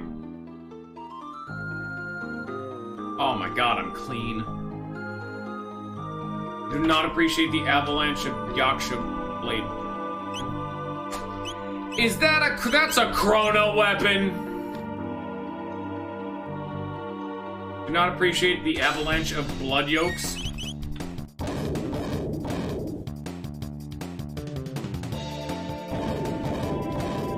Hey, can I have a turn? I've already queued it up. Thank you. This game is very mean with its turn orders sometimes. It's a rude dude with a serious toot. Also, I'm really pining for a save point so I can pop a shelter. Dark Bomb learned. Barrier, boosts an eye's magic defense. That's the same shit that Luca has, I believe. No, he has Barrier, she has Protect. So he ups magic defense, she ups physical defense. Push the shell, climb the shell. Does not tell me anything relevant. You're a shell. Oh my god, I didn't even get a chance. There have been no saves this entire damn dungeon. You wanna know what I call a fat load of bullshit? That. I've been wanting to use a shelter game. Don't you kill Luca without even giving me the foreknowledge that there was a boss coming, you bastards! You're supposed to announce this shit. I mean, I knew it was coming, but I'm looking for a save point. Like I said.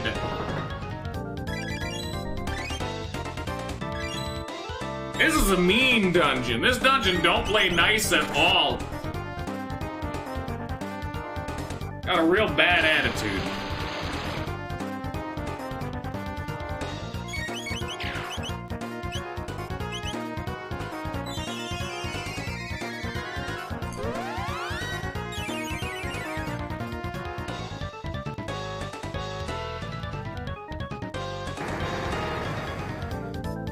Don't confuse. No, Robo!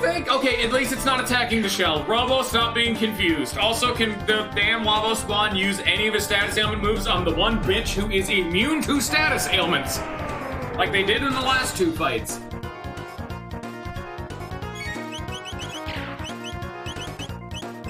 Damn it, Dark Bomb hits both.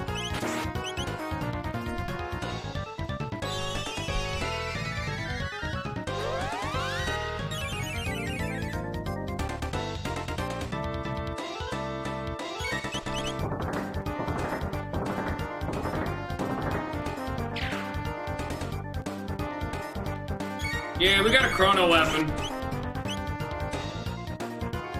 We're also fighting the third one of these before the game has given us a save point, so that's fun. Yes, I'm upset. Let me save and heal, please.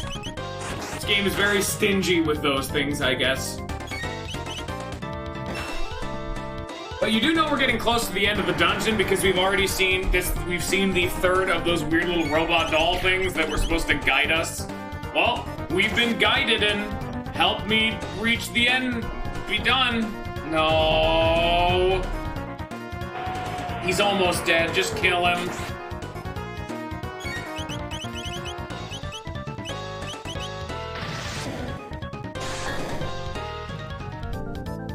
Thank you. Proximity bomb learned! Yeah, we did it!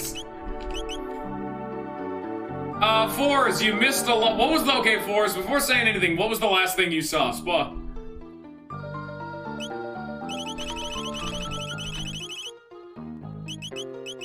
did we just learn? Proximity bomb? So, electrocute.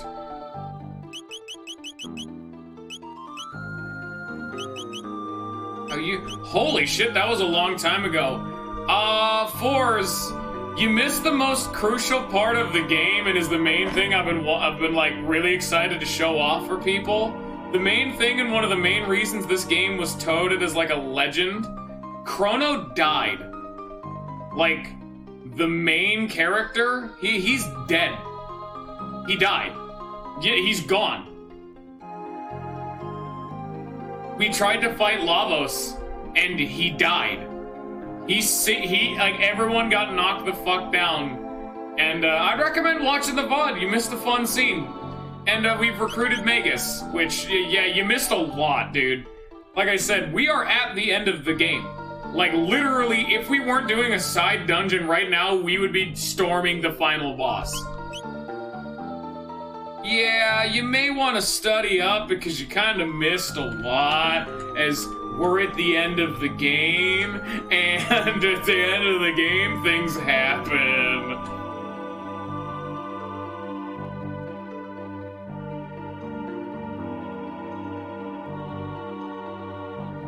I mean, yeah. No, I meant just this episode. Like, this one right now that we're in, this is the only one that mattered. Prevents lock. Okay, I guess. Oh yeah, we've also gained the power of flight. And now you're gonna see the main thing that's kind of disappointing, that you did actually miss all of it, because as we're about to see, and I'm gonna throw down a save state, because there's no fucking saves again, and I don't want to die, and I know we're almost done. This is it. Summit of Death Peak.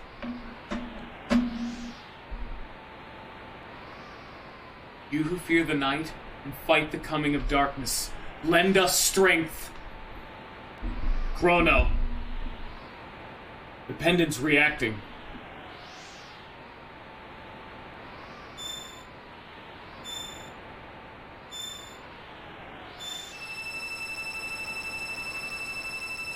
By the way, that is the Chrono Trigger right there. You missed a lot in just one stream. It shattered! No! What uses it to come so far? Please do not despair. Place as much hope in bringing Crono back.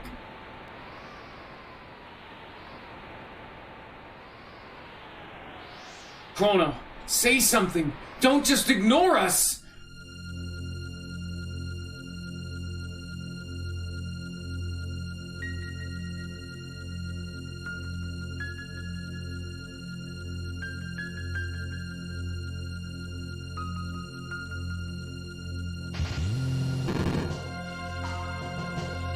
A time freeze. I never dreamt it possible. The Chrono Trigger, the Guru's time egg. Those are our past selves. We really are back at that instant. It appears that time has been suspended.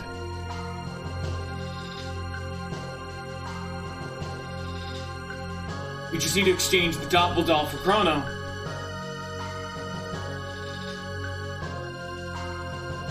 We gotta hurry! What a relief. Sir Crono, thank goodness you're alright. Save the tearful reunions for later. If we've done all we must, let us be on our way.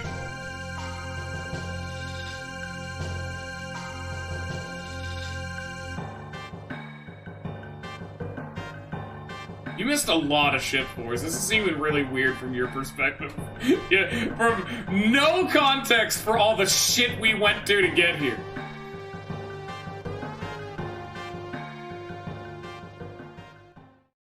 Also, this is technically a side quest. We don't have to do this, is the important thing about this. Crono, it's about time. Sir Crono, it's a relief to have you with us again.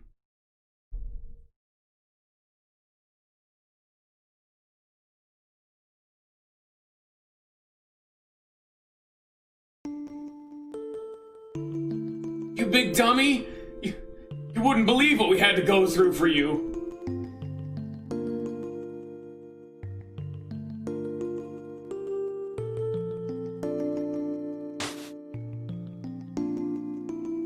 Mess up like that again. You have to get out of it yourself.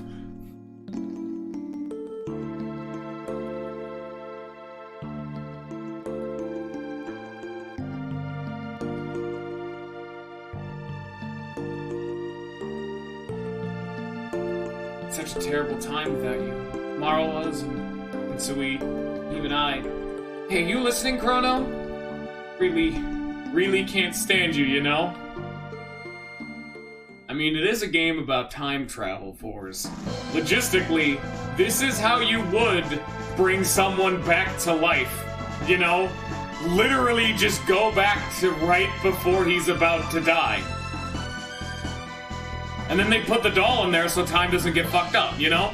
Like, it makes sense. It's difficult as piss. We had to go through a whole shitload to be able to get to that time, but we did it. Also, we can finally now kick Crono. Yeah, I lied this shit out of you. We can now kick Crono out of the party.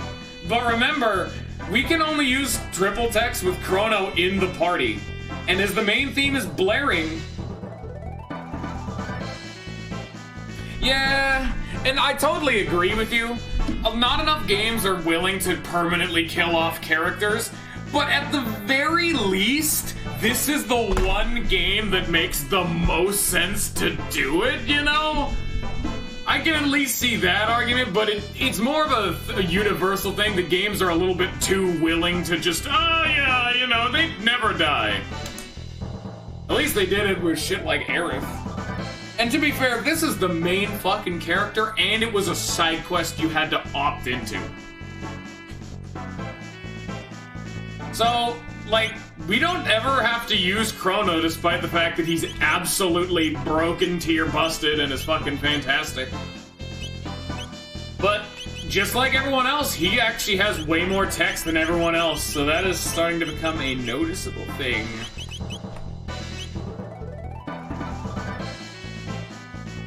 He was dead, and he is, but,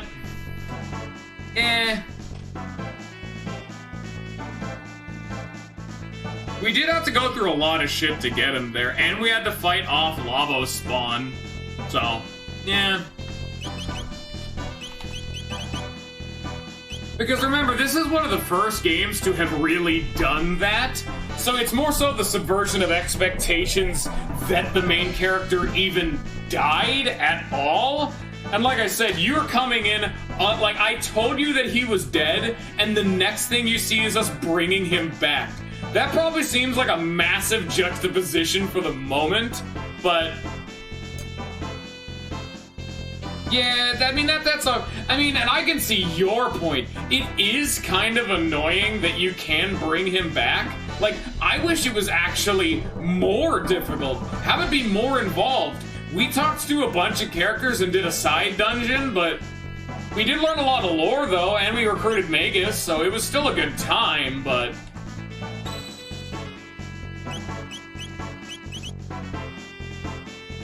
the fated hour. We're now at the end of the game. Yeah, this was way ahead of its time. I could see this, because like I said, this game, even if it doesn't hold up as great now, it's a building block. You know? Like, you can bring him back, but it is an investment. You gotta go through it.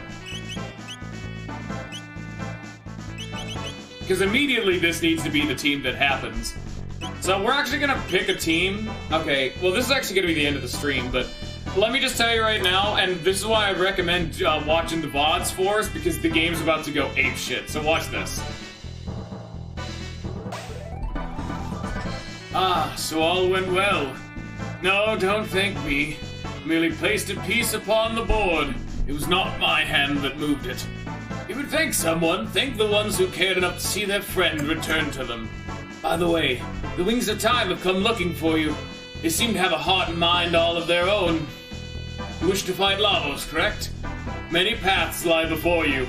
You might choose to leap into that bucket or fly the Wings of Time to the day of Lavos. Or there is the Black Omen, which now straddles time, seeking to summon Lavos yet again. Such folly, lusting so greedily after power, that the power wields you. It is up to you how to decide when and where you will face Lavos. However, do not think that you stand alone. I've had glimpses, albeit vague, of events, people, and places that will empower you. A forest brought back to life by the sheer determination of a woman in the Middle Ages. The fortress of one of Magus's 3 former generals in the Middle Ages. A task to be done in the future, in a birthplace of machines. The prehistoric stone will shine with the light of all the ages of the world. The restless spirit of a proud knight, slain by Magus in the Middle Ages, and lingering even in the present. An object of legend in the Middle Ages that sparkles like a rainbow. Speak to your companions. Some among you may know well the figures behind the events which I have seen. Borrow the might of all these lives throughout the ages. Let their strength become your own, for only then can you hope to defeat the enemy you face. Such is the power required to change the future. I will remain here and bear witness to the world's fate. So, even though we're ending the stream today, we are now at the final boss. We could go into the bucket and fight the final boss right now. We could go to the Epoch and fly to the final boss. Or we could do the final dungeon of the game, the Black Omen, which is a long endurance trial dungeon. But it also lets us stamp out Lavos before he ever even emerges and causes initial damage. And it stops the Queen of Zeal. But we've also been given an inclination of what we need to do for side quests. Everything he just said is a side quest related to one of our party members that wraps up their character arc.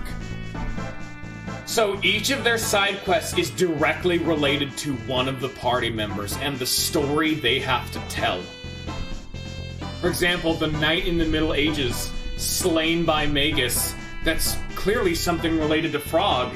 And Magus's former generals, well, that would be Magus. A birthplace of machines far in the future, that'd be Robo.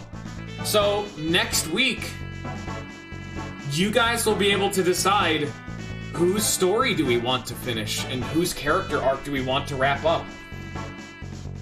Luca and her struggles with her mother and the regret that she has, because we've never actually seen Luca's character arc because we haven't talked to her much. But Luca suffers from a great deal of guilt for how and why she's become so fervent on becoming a good inventor, because one of the first inventions she ever made permanently crippled her mother. Marl is still plagued with the thoughts that she's living in a family and a life that she doesn't love, and has destroyed her familial relationship despite the fact that she still wants to love her father. Robo was completely abandoned to time by everyone he knew and loved before after he got his memories stolen away from him, and he has no one left in the future.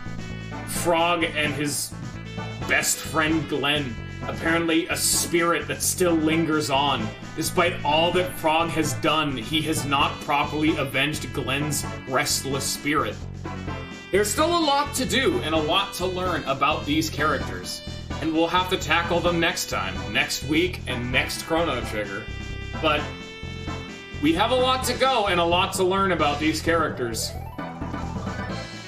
So, with the main theme, or at least one of them, I don't even remember what the hell the damn main theme is, with a lot of the main themes blaring away, this was Chrono Trigger, and I hope you have a good rest of your day. Peace. On Dragon Ball Z! No, it's next week. You dunce. Nice job, ya butt man. This is Chrono Trigger. That's on Thursdays. You